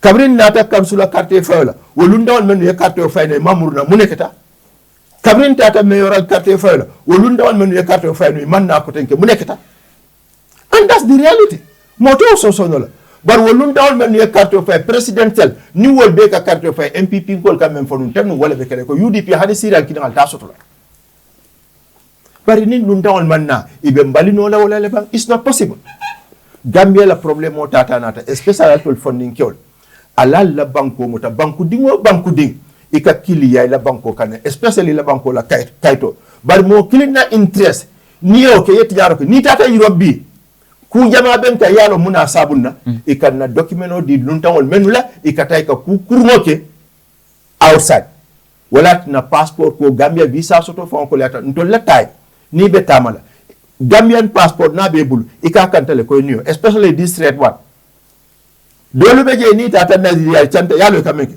ikela passport le wafi ya foi badi ngol ye passport do nyini ya kiye yo ko do use yeta foda because of Gambia passport o munu sano ni luluote so many country ikata jele bu kenyi ka visa carte fo man jam fa ko reke UDP is a munekeno pour kaje ko yenyu wosi dal menu foten no afale Gambia si munekeno banke UDP damas yes Gambia is a munekeno especially oppositions is a munekeno pour kaje ko nyum ko sifa kanake including MPP nkolo alimbe nga dete nyola ngake bakilim fakilin tinga make sure na national document ID Gambia dingon ni te ko ye do ko ke ile do ko e mol contact abe jarle mun le yete la voters kayto di banque din ko tawon dingon la pour wol ye carte o fay banque dingon ni mol man carte o fay at ini ala tu nyola because ima fo la corda ima fo la suwa ikole banko nunga akuyate yi adiate yi abitali nu nintinga moje jang menka tatam support nka mira le nying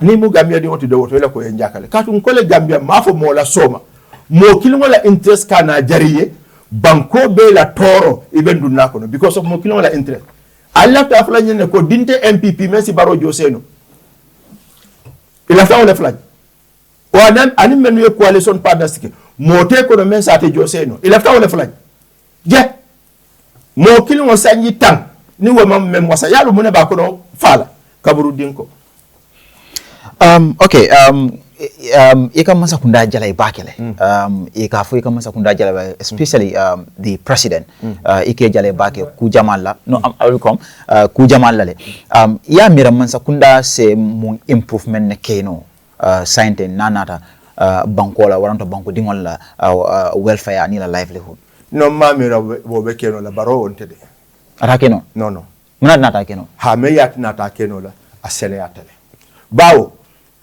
kilinte MPP membe barokano la membe ntesila amam possible nga kanu nyama ni lata la nyama ni lafta la manya anin ala harjo men kai nim baroni UDP ma wali nu 5 years ni nata jan ni ko ngani Gambia letara nu je ifo ba fa le hani nga Gambia men lo wonte nyinti because of nga ferol landile nga programme la num fa kai ko adama yeku ko le mbale ketade banku do konte feati yo fay of course yes kabrin na be nyoka nim men ke miracle banku doko mu fialte banku doko nte fialte nu ye anything ke jang alkiyama be konti bolala nun nga ku kolembale keta ali mira kabrin e ya jame bina e ka for 3 billion debts ya jame la 22 years nga jelle fo 47 billion debts ntol ka ya jame criticize wala ko do me ya soto ya dundi min ni ya dundi nu Gambia opposition te tar la ja ya dundi nyanta dundi la dame opposition te tar la jam membe kuma foleti la koto pour mol kada pour ye carte soto ata soto la je ebe adama tafula ni sanji woro wulo kono baro ye jelle soto ay jelle tantol toyala akodo kadumi aka kuol doluke ka kuol dolke afango bukalo membe kere wallahi abukalo membe kere because mo men na manan doku ke man sakunda ina na malo memmu dokoti yebo karambo moto yedundi kumfa kono yebo kumfa kono yeta hosulola yena hosulola ko president ya fele ku feyante chaka ninte man sakunda nte ikasani ko do la fante ga lonne ko amalo membe ken ndi ka ku kala na bota jallu me wolu na be finti ngajele fanan ye commande na kelo Canada be okay yene mira mo ma fo da telafo ako kabrin 2017 Sidi Njai anin Fabakar Diatta ikay ko ni laftan to le daki nyola ngema ko do ko la ebe UDP ko lel bayla can you imagine wala nanti ngaji 1 year mbe baroni ndabo tema wallahi sanji kilim be negotiation la kana so ngakuya nim baro ka sile naka ka chanka bo yankata dabo ya ayen nyo torale nkay ko kana so ngakuya nkay his excellency president Adama Barrow ni UDP kuyata amanke la interest amanke UDP la interest amanke Gambia la interest nkay 1.7 billion pledges ime mirawla ni wobe dunda nyim banku kan nyanta dundi la jame nga dundi je baro wotodia da makanyant nkay ninte muitete hani dante 5 years la janin dunia be kirla hani men konton manke baroti laf isi laf ba e konton e ke baroti nte I believe in principle bi nyim faaya ala jabiro keta muneti ila nyinen tonyati akawol ba ninte ngan kodi na mera nindo data kacha na ka fule nyim malo kamen nga kumbole nga wosi kana so nga kuya nkay ko hani lafta tentenna I go to that extent you know hani lafta tentenna ndamale nin sitan na badi mu nin ka chata mbebe nale dingoni mfa antol nyanda nyo sabala fenal nyimbe fay nin ka chata mbebe nale kana so nga kuya kana so nga wali bari membe mutari ngabul wala be mutari ngabul because of ika corruption men tamandi ni UDP benu je wota kenola UDP la 2 years old jibe ye menke in government fuel data lata ye economic stabilize ye kuel beke fuel data lata si nyajilu ya tiya ko niaji be fa Amadou Sana men fojo vehicle policy every year fuel and maintenance almost 300 to 400 million ninka o save num every year 5 years wo be jelle do ku nola okay ngajele yekumandir ke police la pour ye neutral ye tilling during political events ya mira police will be neutrality iba maintain no la nyadi le surtout nana ta political tension wala bankoka dukare nyina wala wote ke nola kabrin aji keta president bitan dukare nyina wala ni wonte mama ajabi kamem fon tolma jumal na mo ya kuma ndi kai ko kamen fa stop ada jibe fana de ye loi men dundi ite ko ilaftale mo kana nendiro ke nyim bankunka ite membe president yala bi yo loi dundi sama ni te fana bota president yala dum ni ngaw loi kilimo to jedu ni be loi dundi la afo mo manyan na mo ne na nyim bankunka mo ye mo nen ngesa mbakitiyo nyaatilo isaji kwa sibo bari president na la minister ni député on alfalu wo president na la minister on ni wol fa nyol lelbe siri nyim bankunka ani wol fa nen tanate wol bar ni en dingo nen isi loi le te kam bar ni en te fanen kuma ta falante la koto wala justice tiba wala nyanta tamala hanin tol toto te sin kuma di for correction bari MPP ni be woto hanni ye mo bana fanen kayra sila e tinya kilingole ndu ye kalile ikoy be mo be kanyandi la loi to le mo be tar la loi du male bar ni do be loi santo do be loi du mo si banko samba nunte Gambia sama no la nyoko made alin kana nyonene hani sinin sama ni UDP nata we need everybody banko ka do ku ten ila miro na miro be ka dete nyola linga banko samba mafo na korda ko le banko num masake membe siri naka til wota mandi mo be ka sawarle pour ina do ko ñinem principle tin lata ñinela sinin ni UDP masakunda nata wallahi ikaranta ye londo soto inyanta men soto le mbadi lela ngajele Talib Ahmed Bensouda akitanu nyaron koti UDP palaso babul mi alonko makambala babul nunje andu jamaka men fole mo ikata sababu ri Talib la dungo politiko kono Musa Fafang ya tunkane politiko kono kadum kasamana United Democratic Party kadum party kono and ngajele Talib mantra UDP right now abura UDP le and jamae accuse yetumi iko idabe mol kono men ya lonko ye Talib encourage pro flag biara kula but after wo inata to dabo fe ibe njabi no la nyadi ala yalon ndingolen nga kanu sonno moko ndu man la fila jam fala la koto bari hani ñun be sa sede yalla wato wati na sita molu le kana ka fay ko finti ye pansum patiolo nga fo ñun man la fila ndu man la fi Gambia fana la samana mol le ko fa Talibé of course mpango nyala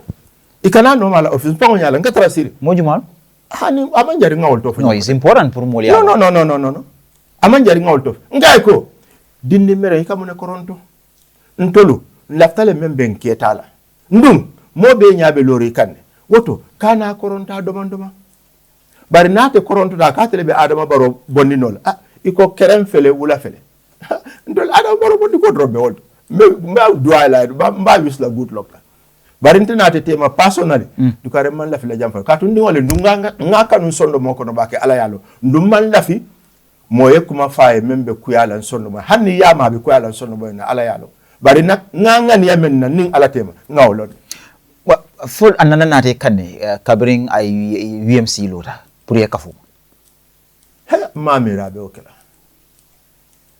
I don't think so anana man nanka ka mo ne keta ala ya long sañi mbukan singo fan dundi KMC mbuka dun sa san fan kono fa manakera hani because nta ke nola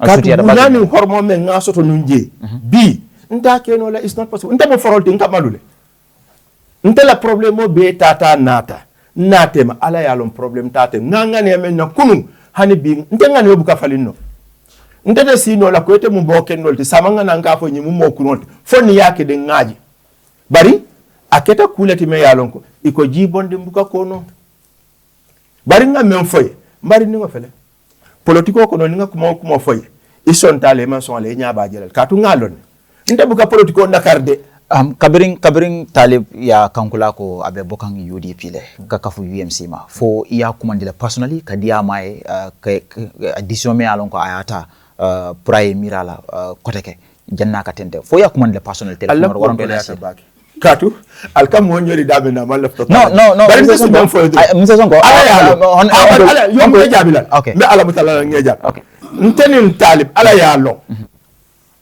nga telephone tale nga call amanna call ta fo sinya saba amanna call ta ngoy batu nga ala muta kankula ro kola hani janin call bitadulat nga call le ko sinya saba amanna call ta ngoy batu nga ala muta kadu akita jawnya ndemo Talib falete ma bari net nga soto karafulo bel amon call fana murundi nka ifada mo me ya lonko di nga call mutata nyawonya na pareta kana ko return nga call sinya saba man so na call tal wala man la fi ni yedi am bari ntema stop woto de nga molu kafu nyomale nye kumandi nkoy ko ali appointment diala hanin albitaje ni albita nyolal bar hano appointment itata nga menu kido wol tata le na kacata bara man la filanjela so ben famata la mudala ndela age be daben te ya mira mun dali latina man la fikeje fon ya famu ni kawla ni akumandi ya ni kawla bar de to jabi do bar de simenno ala ya long nana man la fala bari kabra botawul ko hani KMC mbuka dunje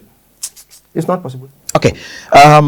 Ngaboto ngananang ngajele til dantan komanto MOU signed teben kambion a signatale kalala ta kaiti koyokan opposition party war adaba kono alla patio dami alon ko ye teben kambion signé membaje la oppositional da mole na ye kamben ye ke kilinti i kane kodi nyola ye kambion ka kilinti politiko nyo kajafo ay ke fenti mi alon ko a se danno nyamen kabring ya kibaroje ya ta nyadir hanin ko mata nyama katu ko mamira fan nyanta fatalaje kato hani binta ni baro bu nyani horomole bennatema bari nte kan lala kan tatu milan ka kuma foto nyale nin ala because alkiyama be nyin ka lala nte lata nyala nun ka oprer wala nyam bari yenyi men foten nte lata le ko ibe kuma kensen fo la bari ntolye men long muna dingo na fa nyanta kuma jaw fo la nyoye ne ba ite nyanta silale dulatu be fa nenna ni wulu fa mo ibe o mari stop la le fo ta stop la mbe politiko kono le but here is Africa nte nanate sonna si la platform to ebe alpha ne na nyala nte sonna hannin kuteje Gambia dingol nyanta UDP jibe la nyakili nela kabra ko yata adimita ibe mutala ibe mfala ibe soronna wotumo mo bukan nende je mbota kono bitol be hayita kadum politiko kono ntol be jande for 4 years for 22 years how many political party in 7 years okono how many political party well menu ka fo Gambia kanu bi foko no tel man Gambia kanu no alipa afa asoro adisapia wala be silad bari bebe la frim place wala because ya wo senatal saye munat na kunun kabrabe kolo yali e manna ngade te nyola membe janga bondi jam bari bi imaje mo be ka koda iko bi na adu na politiko kono woto menu yewo do ko ke ninun tolunte tenu ya jame bandake kinti janga amiral be si o sede ajan Lamin Queen Jamme, anin Sefolo, anin Alkalul, ye Costa Kutole Dila, ye Gambia Berau, Ekwebe ya Jamme Kela Kinti.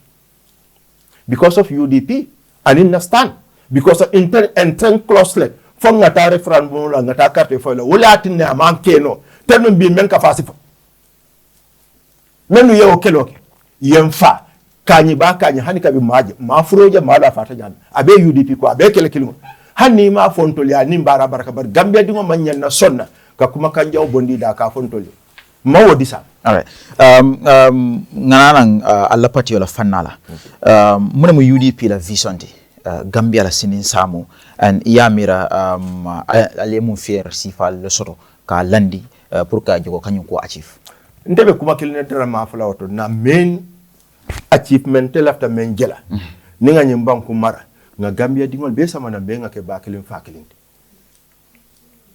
mote mo nen na jang mote mo kaja finola jang politiko mo ideality program nim policy isi men ke no banku dingol ya foye i fanasi men i bes ni sonte la ko mo la betata dawo da diata moy ila nyanto le yeta kafuje bari nyo nengo nyo kaja fo nyo wulu nyo ya sato wo nyanta banna nyim banku kan Gambia ma nyillo wallahi to le bota bakilin fakilin nun Gambia do yatal nim be defta nyolan kita bakilin fakilin si Gambia do ko len tor ku kilin kake kurkuru albuke bira jerate bi alaman tankala ni ko karifula kulunte postela Gambia jam konko si molfa na babe jam na jobe jam nyew men ka soto na bakono tino men ka soto na bakono anin na tintoka ni nga nyabiti nga nyalo nyin ku fulo da maka na agriculture ni na ba wallahi Gambia si balu nyabeto soto nte sulala mo la fenna ndisa mo no ma fenna bar bi alaman tankala ni ko kulunte du na Gambia sanji kari kilin kari fula kari saba Gambia be kala nyaadi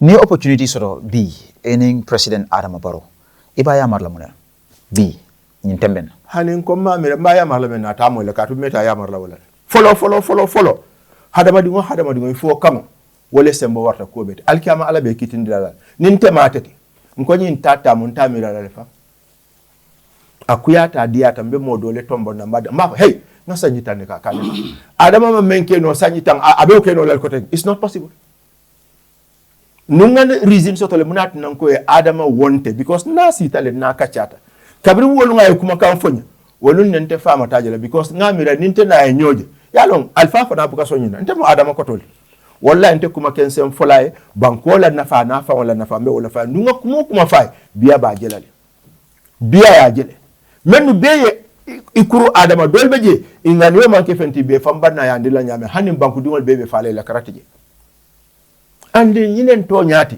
hanim banku dingol covid-19 jibemba yo ambulance sol menu sambana ngamo before be ambulance sol purchase la red cross la ambulance sol wongamire is even half price less than yenyin ambulance dol menu purchase nu wolkatale throughout the country ebe ambulance so men sanne ko nyinte survive no le banko wo ambulance kutol bi ile how many million less pentawol kun ay mole nafa hadama di woni be ko kala kakali individual la interest jibe tol be men soto la pour ka kala jibo kon bari loye ku kendo ke banko ka membe banko di ngo be nafa la ke samati.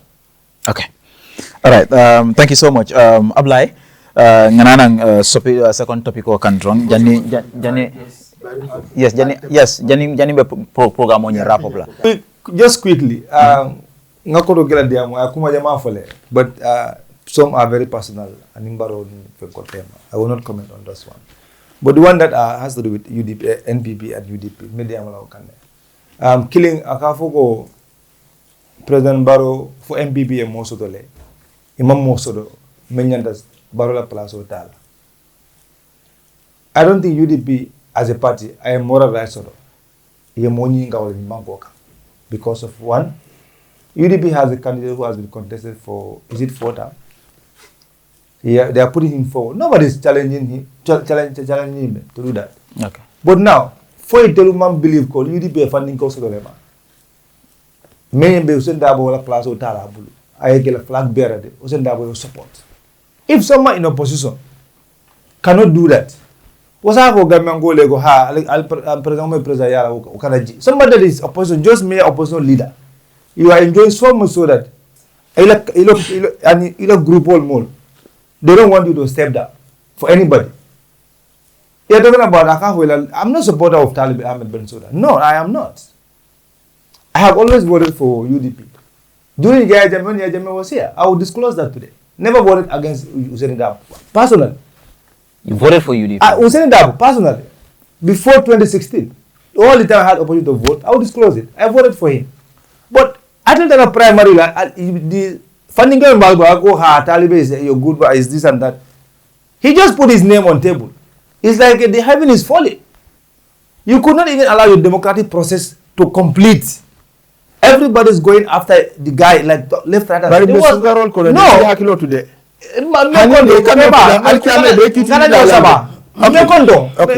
Stop. Don't stop me. Just allow me to learn. Yeah, you can learn. Yes.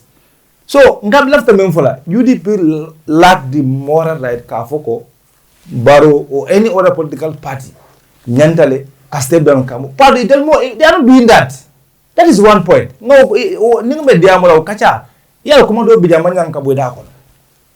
because UDP, if they have ability and courage, Kafoko, you know what?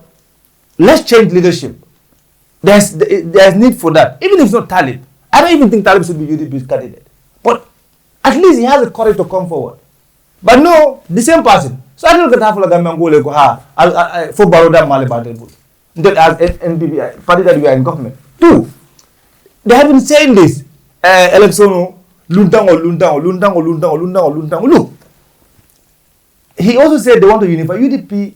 Their current leadership cannot unify this country. That is the truth. Why? Because the way they set up themselves, they come.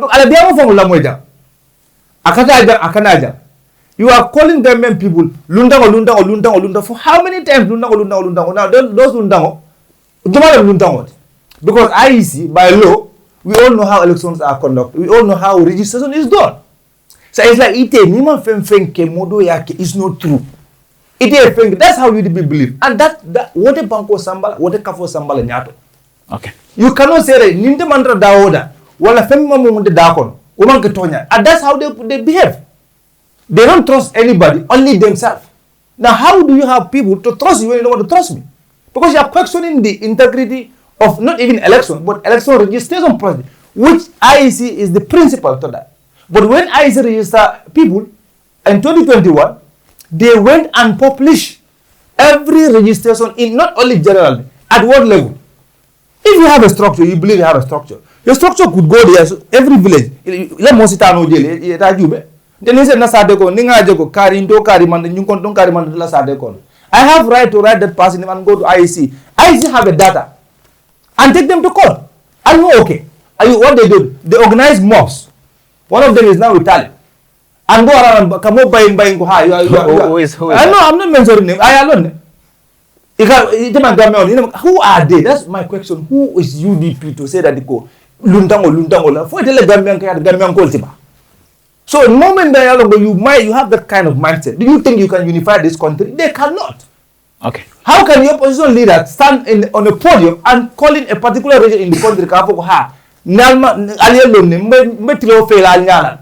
is that person want to unite this country like really?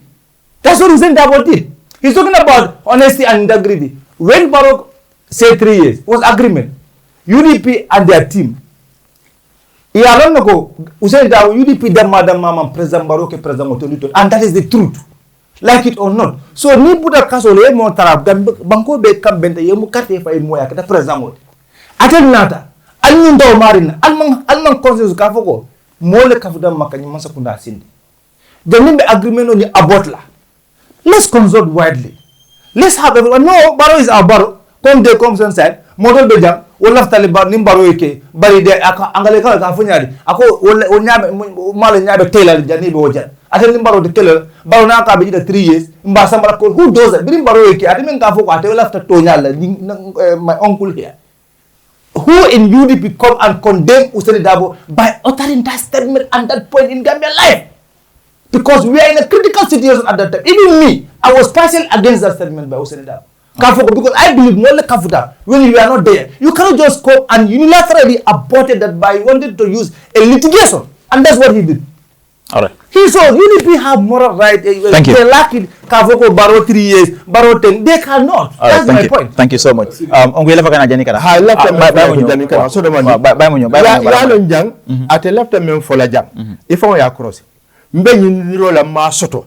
Aniti ya soto. We are talking about principle.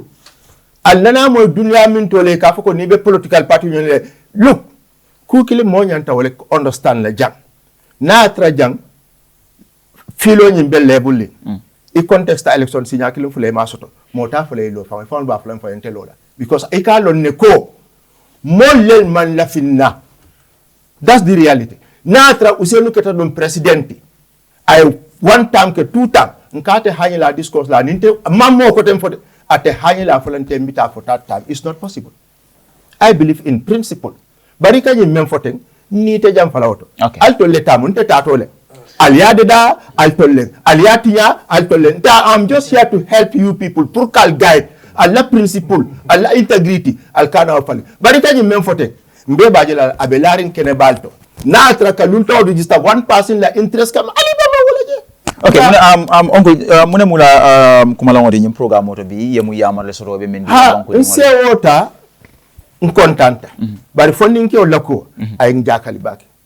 Banku kano ika banko doku banko bela samale kama kana banko doku mokili na sama kama look manga mira hadama dingol buke mira janati jumale niyota mu jumati jumale mo ni control ku jaw baro mambete hani alkiyama akabule no majele woto banku dingo ikela banko kanule alinga son tonya ni ntilingola ngatonya tamande nte ningambe dingol be ka karto fay baro for next 100 years amante boda anything because ku kili na montela koti yoro sita pate sita ntebe do ko kelele ngambalu ni yalo ni ntebu ka mo nyako no jibel ka tunte lata minna nka du ko kelen kambalu halalola yoro sita pate sita amante disto hani bi ni nte lafta tala baro mbe suti ala baro la modern all of them ayello ne ngalo bari tonya mu tonya da malti mbuka tonya wali no yano ninyi len tonya ndikala file dron kabula tonya ko ni aje mbula ta kuno ma menga manke tonya ti wallahi mistake gole o malo akanyi mem fote dabo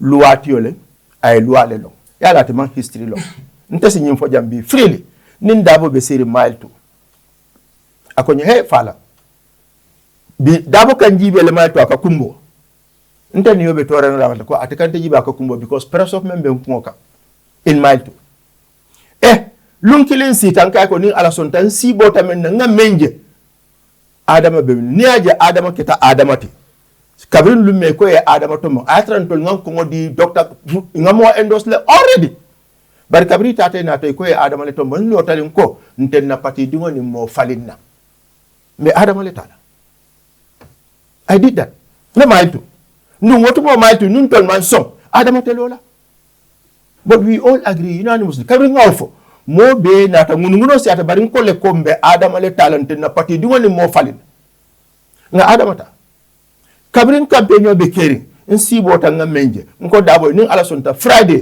be celebration o kala jana ko je bar fale mo president ngay ko yes ngalon ko adama bi gagnala ntinga menje ala men itandinna wallahi lata ko adama bi gagnala the next day nata ko ha fala akonye bari bin se o tan kay mu neketa akonye me maytu be campaign o lan toy gambia be alon niko adama e gambia be round le dabo le tola fisir wale amu tawla yalti dabo be mile 2 e ka to use munela banta pour ye election o win anda asop se tala election o win dabo ko nyeko fala mbari ni ko yata bi kay bu neketa akonye ko malo munatne be adama to ngonde tele ba fly 3 years wallahi be sunkarole dabo nyim foy kaso kono yes me siri mile 2 hadi kato man fay folo akonye ko malo munatne ba to ngonde tele ba fly 3 years nkai ko usenu dab aka men fo nga understand si nya saba nkai ninte muy teti ye agreement men ke outside ninte ni tebe lari mile 2 jaw mo nana te nyini kala ninte muy teti da bonni je kabri mbe fo lañu yakala mutan mile 2 karto man fay folo malon folo kabe kala president nga nyine but aka mon ta ko drom dinni ngam man dimbalo nindimbabe malala dinni o sinano la kaba bulodu na barke babe o kala liba atemu luatiolte ay luale karang dum banko ka tama luala a lonko banko te tama no la lua koma nga mira na jo ya miroto akadiamu jad bala kamen fote ni wole kabrinte be fola adama manke presidenti me maltu useno be maltu me yinku baka fola ate bota kalama nko ko tebe dawda ka bula to nyale noma okay nin to nyaati dame wallahi nin dun taje alon ko malonne o ma kalamuta bari wallahi nte ngalon ko be falale ndung alkiyama lolungo na anything fojang ala ben konti bolala bari alkakali sede nduri yake itete damen imantaraje isi woto ko bafono ntol men be yen tol ngalo men be keri ni be ko mo fola ko ma fo yemen long kato alkiyama wallahi be nyin sahabiyo data kilaya akay laftale yen kanyu alkiyama lolo akay ko isi hakil tunye ko kilunta akay ko nenga hadama dunga especially misilmo ni be ko mo fola ko ma fo yemen long kuma fo membe caring bari ngamo dro ngamira asimodu no jahannamal alin kana fiala thank you so much assalamu alaikum wa thank you so much uncle Falang Sonko United Democratic Party ila regional chairman of Kanifing municipality MC mu nga ñew bala ñoo watan sin second topic bi then you wrap up you can come in waaw nu ma bëggona wax rek fam na ne affaire yi sin politique bi dañ war di bàyyi xel bu baax si cadre yi nga xam ne ñu ngi koy wax xam nga man musuma nangu di wax ne bëggoon naa Falang toog fii moo tax maa ngi nga jama floor bi bu ko dafa am ñaari mbir am daf ko def wax olu si waxam ak mu nekkul di dimbale ñoom seen parti bi foore na gan ñu leen dóor ñu leen rey ñu leen tëj dafa am ñu xee ñu am indépendant te dafa am ñu xee balaa politique parti di am na leen xee fight pour gis ne Gambie am na indépendant pare time yaay jëmme ñu si ëppa amel tey rey leen dóore leen nekkul si ay parti ameen ay journaliste leen woon kenn ku nekk dafa am foo munee dafa am foo tii waaye soo di moo Falang waxam yëpp lu si ëppa mooy nekkul ne bëggoon naa bu toog bëgg maa wax si gannaawam waaye fu ñu jaar affaire dafa waxtaan fu ñu jaar ñu analyse waxam yëpp gan fore na te doomi Gambie yaa ngi ci biti di sànni karta fay tey am na tey mënuma man nanguwuma ne last election si mu 100,000 Gambie fore na dafa register Gambie wala ñëpp xamoon ne it was a protest vote ñëpp xamoon ne loolu ñëpp xamoon ne last election it was a protest bu amee den bàyyi opposition bi dem ànd ak Barrow pour bloc UDP amee den bàyyi seen parti sa ne non ñun dëgg because election bi nu mu demee ñaari candidat lañ gisoon so ñu ba dem préfère pour ñu gis ne ñu go with Barrow moo gën ana UDP loolu gis naa ko ay yoon amee dama taxawal ñoom ñu ma ko wax bu xamee ne ma ko doon wax nii mënuloo dem di register outside Gambian 100,000 of foreigner fan la mu dugga fan nga ko dugal soo nekkee politicien yow language boo war a use always da nga war a xam ne nit ki mun naa nekk foreigner si réew mi fii waaye mun na fi am jabar am fi jëkkër am fi ay business di employ ay Gambian so il faut ñooñu nga jox leen confidence waaye du moo yàggee traité gars yi foreigner yi ni génn fi si yàggee ñoom tam dañu wax seen jabar wala seen doom yi wala seen ñu ngay employé fi ne la ma ne ñi suñu winee fii man damaa ñibbi de so pour la interview de use advantage boobu boo mu saa gis interview seen gars yi kii di wax affaire yi foreigner because administration si on the age bu si ëpp ñëpp wax naa ko fii wax benn yoon register on the age boobu nekkul ne already ruling party la rek la even the opposition dañ koo def da ngaa gis sa doomu am 17 years or 16 years nga dem si alkaale nga ne ko ma ne man suma kii suma doom la mu jox ko attestation xamul age bi ko léegi xale yi gaaw a mag boobu ruling party opposition koo def ba mun loo register moo dan ay 200 or 300,000 Gambie élevé mun la nekk so doo bëgg a Falang muy understand loolu ak xale yi ñooy mag bu ko jamono bi xale yi ñoo ko doxal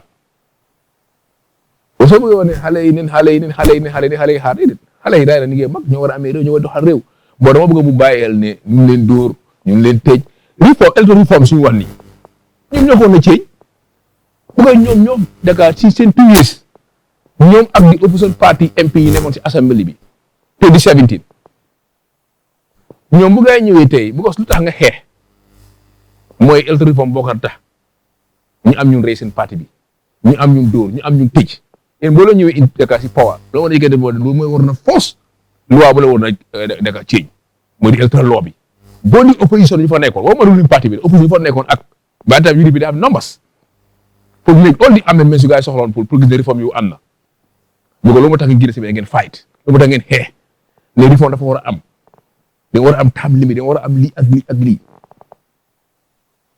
loolu su ko defoon tey kon tey problème bi génn na fi bon di moo yaa ngi wax for na because loolu daf laa yaaxal si politique bi moo tax ñun UMC gëmul loolu li ñu gëm mooy képp ko xamee ne Gambien nga oo nekkuloo Gambiens si réew mi nga nekk yaa ngi fay taxe dañ laa jox respect dañ laa jox cër ñu xamee si réew mi yaa ngi fi am njëriñ loolu d'accord mooy ko xamee nekkuloo doomi réew wala nga nekk doomi réew di yaaxal waaye réew mi d'accord ak yow si loolu bon affaire yaa ngi fii mun nga fi am jabar mun nga fi am jëkkër mun nga fi am business di employé ay Gambien ñaata sport la ñu nekk si réew mi fii employé ay Gambiens di fay gaay salary so kooku am na nooy waxee moom am na koo ragalle yow sa politique du dem si kanam il faut nga mënaj ko. All right. Ngana nang Tunkara kang ngajele opposition party they have signed MOU Divergence Accord, and then maybe for kanung about NPP were so relaxed, and because oppositions were fighting among themselves, and then the NPP were so relaxed, and then company kikang so comfortable. Now that this MOU have been signed. Pour ka joko oppositional sinana ye kambeng ye ke kilinti ke kodi kola men ya lonko abe kwa ku ko ton l'assemblée nan kambeng sabati ida mawol tema. Don't you think waro sira ko NPP te city muna reaction de kabriya kibarol bringa je I try to understand the divergence. So go I thought is coalition form time. We are in the process of going for maybe either. No, kabadi ya bambandi da mol tema lam. Badi ya bambandi da mol tema. Purumu kanyoni wala gambe ngol ni. Mumbadi ya sifat opposition tema. Opposition, the political parties are established to govern this country with their policies and programs. Election is in December. We are in March. Almost 9 months to election. So like what I want to say is, they should have used their time. By now, there should be a coalition if that's exactly that's what they wanted. We should be talking about we are about to release our manifesto. Because if these people come to, if I'm using it because they will not come together. That's it. Because of course, one of the signatory to the Trivagency, as we might call it, is clear. They have their negotiation on table. That is, you come and join us. Otherwise, leave us. UDP have made it very clear. They are not going to do any delegate selection. Their candidates will send it out. And any party that wants to form a coalition with UDP, you have to. I think that's very clear. But so now, you don't make a coalition. No, it's all about acrimony. Because you can't go. In fact, you know what they are trying to do is they are trying to censor few people sit in the room and censoring the public. That's what they are doing. Because I don't go to see that. Which of these parties can actually tell us clearly, before I sign this MOU, I have my party membership. More than 50% of my party agree to this. Because you are telling your party members, okay, you can no longer speak ill against this. Because it's a censorship on their members, and they have no control over their members because they do not have the network with their members. So the reality is, if they are serious, they want to form a coalition, let them form coalition. But coalitions are formed on a genuine reason that you want to take over the country and govern well. But you cannot just come together and say, Barrow has to go. They have a different aims. Some are not aiming even to contest for 2021, 2029, 2026 election. Some are aiming just to participate, to know their popularity. After this election, they will be prepared. In fact, they will want to use themselves as a tool for negotiation in 2031 election. So it's not everybody is in this game to contest. So the bottom line is they should just come together and tell government what exactly, because this harmonization that they're talking about, or tribalism they're talking about, it's just, for me, as a censorship on a membership. I'm sure one of the UDP campaign managers has already withdrawn from this. He's very clear on his line of thought. Anybody who listens to what he said, he is not in agreement with this trivagency. Again, you cannot censor people to speak their mind. All right. That's my point. Thank you. Ablay, news ninjele, and then ito multi mi alongo wati ikatla kumandire kela opposition damaulu ye kambeng ye kilinti unity akumudele dual be jabi kane, because we have seen that 6 political opposition parties yenyi MOU sign the Trivagency Accord ya sign pour kaje badia ya bambandi ida mawol tema mune reaction de kabriyaji. Nde kontanta bakele nak nga ala tendo akola mbe kontenta ka ala tendo akola ya long nim pastor do ka kacha ko nyiko, you can pray somebody into power, but you can also pray him out of power. Koku keta ala leka song aike nde kontanta bake momo sa geno aman significant aman na fansoto, that's fine, that's your opinion. Momel Jamal famo malla ko men nyim fon se soto na asoto la woton de bi jigila ko mbenna duwala fala pour Allah subhanahu wa ta'ala ya make sure ibe na alal tam mol sonno muti alafta me won men na bawol kala. So Jamal bije imang active political kono because you hopefully lose il nyanta ka dame support imaje wo bena kanne hani islamo mem islamoti. The Prophet sallallahu alaihi wasallam had agreements, treaties, Hudaybiyah be konole. In fact, scholars can for some of the people within at the time, some of the agreements Prophet no, that's against Islam, that is not good for us. But he accepted them. Because I mean long, I mean je alay me tandala. Kudo kanale de ka ko me amandre na advantage le malo. Ano ala afukano ko wadal kala fi kudo la aliyama wala alla kay woti wata ko man kyalla kay ali bang mento wala alla kay woti so harma dibe filo le kono bare ni musa en kendolti. Okay, so wo kamala mbe konde la ka duwa ka ala tentu 6 lenata lafte ibe na nyoka, it's a good sign. Momo ba kunne mbe duwale mbe gambe no fran danila ka make sure alay hake Christianol ni Muslimol ni dina dolbe sumkan andun sumkan mo kay balti alkurano bunyana homo Gambia opposition beke kelente nga Adama Barrow bondi anala mansa kunda. Thank you. Nsenna basoto. Nsenna senebunda soto. Nsenna jata kende soto. Nse bankola tanko soto, nse bankola yowa soto. Nse bankola ke kilinti soto. Okay. Mbeme la fala je wolem. Dari FM fojam. Ndega fole de ndesanga bolale opposition da mala pole monte de am la jet. Ndeka of the lebe na killing. And I'm not going to comment on anything against the opposition. No, we want to come together. It's over. Now we should focus on President Barrow. If that is fair, fine. If it's not fair, it's fine. But for me now, that's my policy. Thank you. Yes. Thank you. What I want you people to understand is,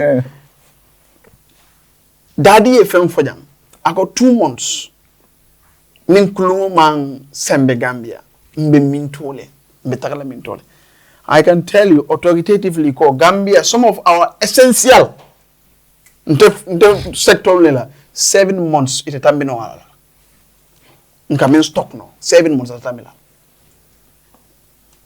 Mengo kuluwal ni ufenko mum futana njango stock all be banala totally. Gambia alaye yuwondi nga banko soto. Nga jio soto. Bula do to 3 meters, 4 meters, 5 meters ake jio soto.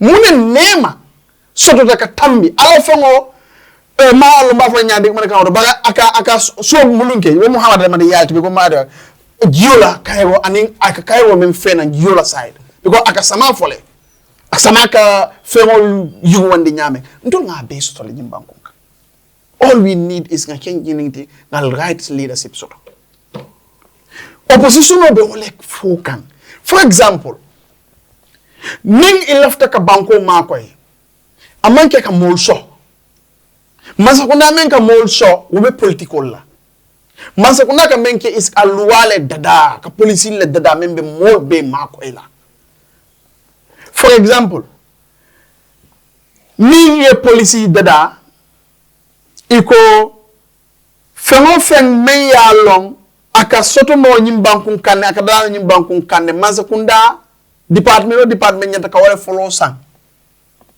before ibe do sanna oto hanye business man fula sabale makoy for example ato ulwa replace nora because ulwa it means yaram business man killing to ko be kenora it means everybody have equal chance kam masa kundala munafawo soto wala ka banko samba ba manje ko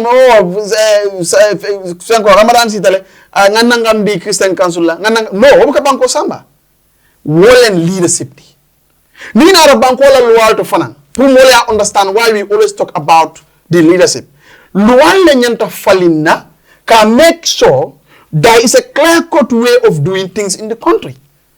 Ning after drug theater. For example, electoral reforms Barrow being introduced. Cool out now I will introduce. Why can't we introduce similar things also in our judiciary? So that you are not only giving fine to people, but you have to do certain things as well. That is what will make it a law and will be dua sambal. Right. So ni mo appoint ama wol si fal fena. Don't you have 110 Gambians melialo where men soto ya sole. Wala nte damala lata falindi gola because ala fango ka wole ke. Thank you. Wala na among Monday damada dade among Friday damada dade. Punga faling. Thank you. Akado balundi. Thank you. Wala nyanta keke. Okay. But mbela vega men fosini no kontan tele mbadu. Mbe ala tendu kan anu ala yalo ngatendu bake. Okay. Amang kanyang ala tendu bagem be nyine dua kan mba mfa opposition keda kilinti de. Iko kanal kan ne al kontan ya moy. Ha lu dua nyi bina kan kilinti. MC. La mo nekk sa reaction bi si MOU bi ñu rapo. Wa jërëjëf ci foog na MOU bi ñëpp ko war a welcome. Politics ñëwul pour yaa xam mbokk o pour tas ay family ideas la ak programmes Gambie laa day gis opposition ñuy jamante xeer parce que foog naa focus bi yëpp mooy benn tuugu bi am benn tuugu ko fa toog mooy Barrow ñëpp soo den di gis sa political party wala nga nekk movement wala nga nekk loo munti nekk rek nga bëgg nekk président kenn nga war a tàggat mooy président bi parce que di moo ñuy jamante soo gisee Yaya Jammeh yaaga fi loolu mu ko fi yaagal loo 20 years of Yaya Jammeh yëpp mu yaaga fi mooy opposition musu nekk nangul nekk benn ñoom ni ngi focus moo ñoom neen di jamante xeer di attaquante jàmme ngi gën a yokku et puis nga dégg am na ko bàyyi opposition bi de dem na APRC jàmme ngay jël si gars yi ñoom mun nañ juboo mënuñ toog waxtaan ay sax du mën a am. And that's what Barrow is doing. waaw mu ngi jël si gars yi. non de. mu ngi jël si yéen opposition si ñu ngi jël si Barrow. ñu jël si Barrow moo gën a opposé because Barrow amul wax naa ko fi amul strong support base Barrow lu mu am mooy waaw lu mu am dafa den believe ne ñaari ñoo taxaw ma àndaa Barrow moo gën ma dem jox ko Barrow carte bi loolu la Barrow amul last election because liggéey woo du tax ñu war ko woon elect ba den feel like ne waa because den feel like suñ joxee kii charge bi Barrow wala suñ saani benn opposition bi lu xapp noonu time yi jàmme mooy am nga saani benn opposition kii ñëw ekkati dem comme li xewoon diggante GDC ak APRC ak coalition bi xam nga GDC moo doole bi GDC taxaw moo tax jàmme is out so loolu yëpp ñu bëri soo gisee loolu la waree Barrow soo xoolee Barrow right now ñuy bàyyi Barrow di ñëw Barrow ñu si ëppa ñu ànd ak président Barrow ñu yaa ngi doon di bàyyi di ñëw because sympathisers yu bëri mu amoon soo waxtaanee Barrow laa sànni loon carte suma carte mu ko jox Barrow waaye da nga gis si liggéey opposition bi ñu leen together ñu doon di waxtaan li nekkul mbiri coalition gis naa ñoo xam ne ñu ngi ko binda gis naa noonu bàyyi Sonko ni ngay yuuxu di wax xam nga da nga am pour respect yow sa parti da nga parti leadership da nga ko war a jox respect because lu dug tuggare wax ne parti yi nekko di respect seen membership you cannot call all the membership pour war a ñëw da nga war a discourse da nga war a dafa am ñu elect in congress ñoom ñoo war a run the day to day affair of the party ñoom ñoo war a jël decision on behalf of the membership and delegates any party but mun la wax ne da nga war a am toxic war a nga war a discuss da nga war a all your membership nga war a ñëw ne waaw si li leen nekkal yi ak lii kon loolu musa am even Barrow lu ko def Barrow président 2016 la leen den oo parti den oo seen délégué den oo ñëpp den jël seen executive committee parti bu nekk ñaar o ñetti ni ñoo dem ñuy négocier di ñëw ba gars yi d'accord ñu ba den dégg agreement am na Barrow mooy flag bearer of the coalition but you cannot mun loo all the entire sa membership ne ñëw leen ñu toog waxtaan soo leen ooyee 100 years d'accord du am kii na ko gisee nii kii gisee ko idea mi nii kii gisee ko nii moo tax ñu ne war a executive committee numbers of people xam ne ñoo yoroon parti bi so tey su nekkee ne yéen seen parti select nañ ay nit ñaar o 4 nit ñoo xam ne ñoo doon di négocier pour ñu doon di force lii mooy foundation moo ñëwaagum ne ñu waxtaan léegi bala ngaa wax affaire coalition il faut opposition mi nekk am jàmm il faut ñu juboo il faut ñu bàyyi saagante bi ñu door angul boobu with our support loolu ngay dooree mun loo ñëw rek nga tabax néeg waaye liggéeyuloo fan soo demee néeg bi liggéeyuloo fan de su dem classe muy amaat rek tey soo ko xoolee ci am na sax soo xoolee léegi raay na buñ saay na ba léegi xoolal Falang Sonko ak man suñu waxtaan tey uti na dégg man de maa ngi si benn télé maanaam suñ koosi ni mu ngi ceeñ wala saa nga because time boobu suñu dajee maanaam gars yi rek am problème am na waaye dégg maanaam gars si télé bi full programme 2 hours kenn sànnu sa morom xeer ku nekk mu ngi bàyyi xel ñun ñu ngi focus Seexu Mbaalo ñun ñëpp ci Mbaalo focus. thank you MC waxtu bi jeex na tey waaw waxtu bi jeex na waaye dama gëm ne lii sax it MP benn si war a bokk.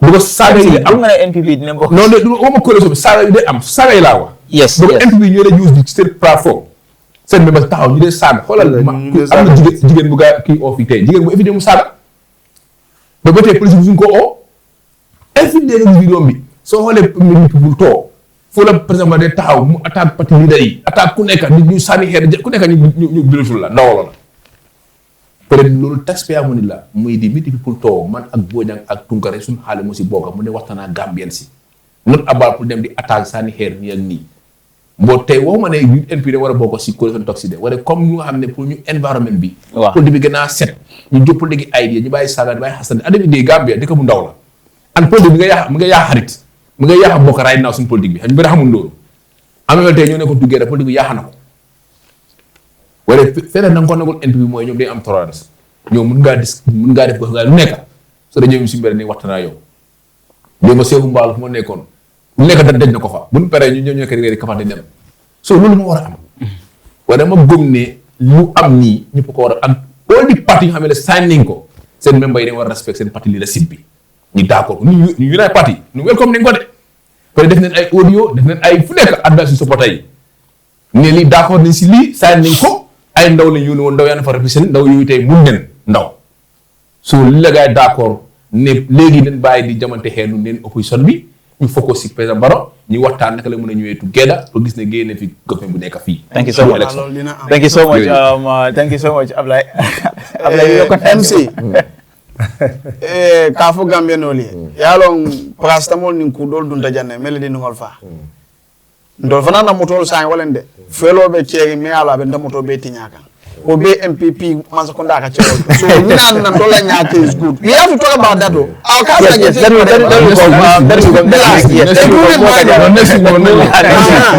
thank you so much. Thank you so much.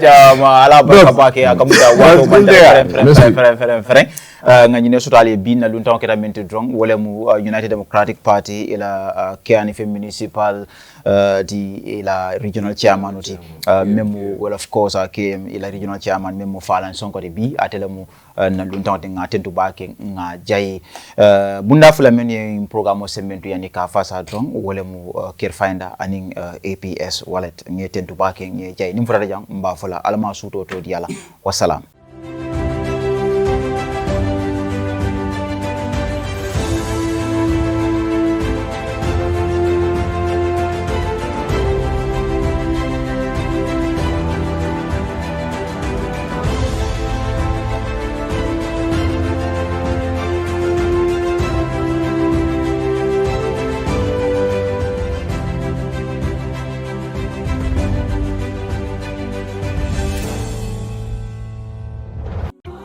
Welcome to Care Madam Sanya, Borom, Sweden.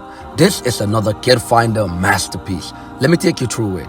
The first thing that really blew my mind about this house is the crafted seating area just around the car garage. Amazing. And the door is soundproof and transparent. I can't wait to see the rest of it. And now we inside. Look at the living room and how spacious it is. Care Finder, y'all always outdoing yourself. And we now at the kitchen area, and you can see me doing my flexibilities and the drawers are so spacious, and then they have a gas cooker. What else to see? Let's go. Now we in the guest room. Look at how big this guest room is. Super big and nicely decorated. And they have a guest bathroom as well. Man, I can't wait to see the master bedroom. Okay, here we go. We in the master bedroom. Look at how big and spacious this is.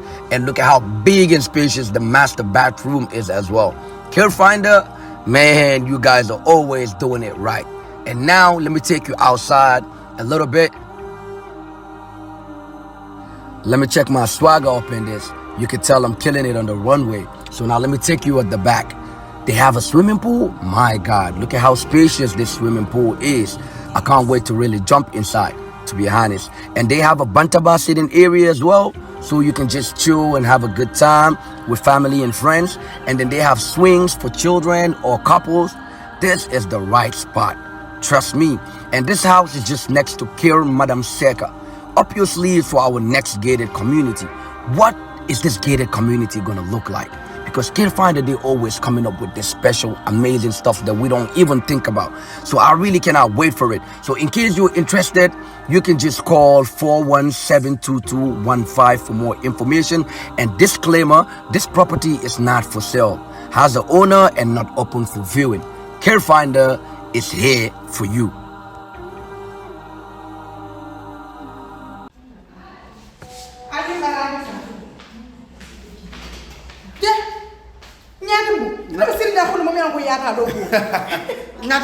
Nyatimbo ntemu APS leti.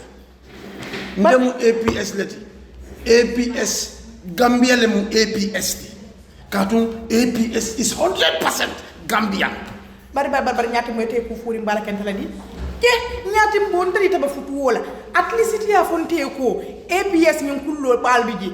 Imo fon fonya fon ka fonyo ko ibina do ibodo ko APS jam fane mo fana fonya nyatimbo. Yo min fo enda sija. Ndanga moyro ko APS wallet isa ko do kino min tata fa wuli muan ime charge fenna wala nta sindi jang Ako. Nyatimbo. Nkoy ko kabo transito. Kata wala fo wili muan. Ite fenne dola. Womu zero fee between kabo was 20,000 la kasele sal. Ike charge me from abuka fensi. Wait. 1% na malam lati. Wata yara gamin no benyanta wala kana APS wala tele mobile ko ka kodo ki ibadi ngol ya jele ni APS kabrin nan credit ko to bari min kum mayata be wala fango mo kaspawat din suto be during suto be dibining abe tema biti kol sonda ila APS mobile lo sika ni asika don ya safe da men ko fen ko atondi nawek ha ni oto je nyamen don tachi ama ni ama don abanta ila kaspawa isa hawasima ajibe free joriti je otam baden gameno albe sito wulle fi set alna leta APS wallet yela lam baylo kon APS wallet nyaako doro barin kodo nim fata do suko kon to ru ni be fo no le mol nyaala jam nim fata do suko kon ba fole basiti je mbita ndo register jede kadu sa APS 100% namum APS 100% APS Gambia 100%.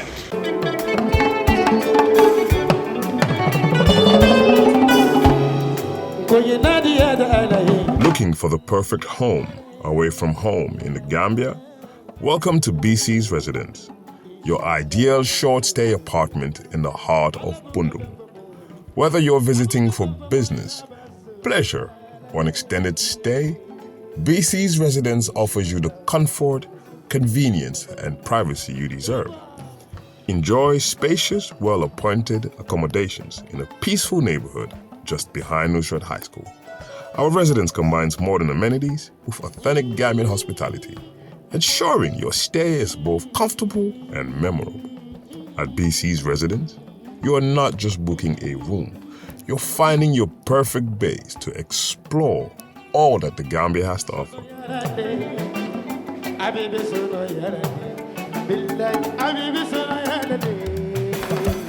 Ready to book your stay? Contact us today. +220-941414. BC's Residence at gmail.com.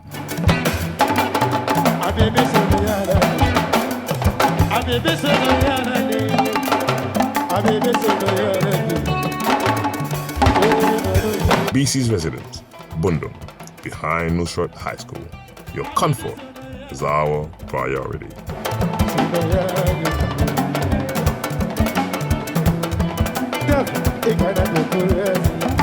Igana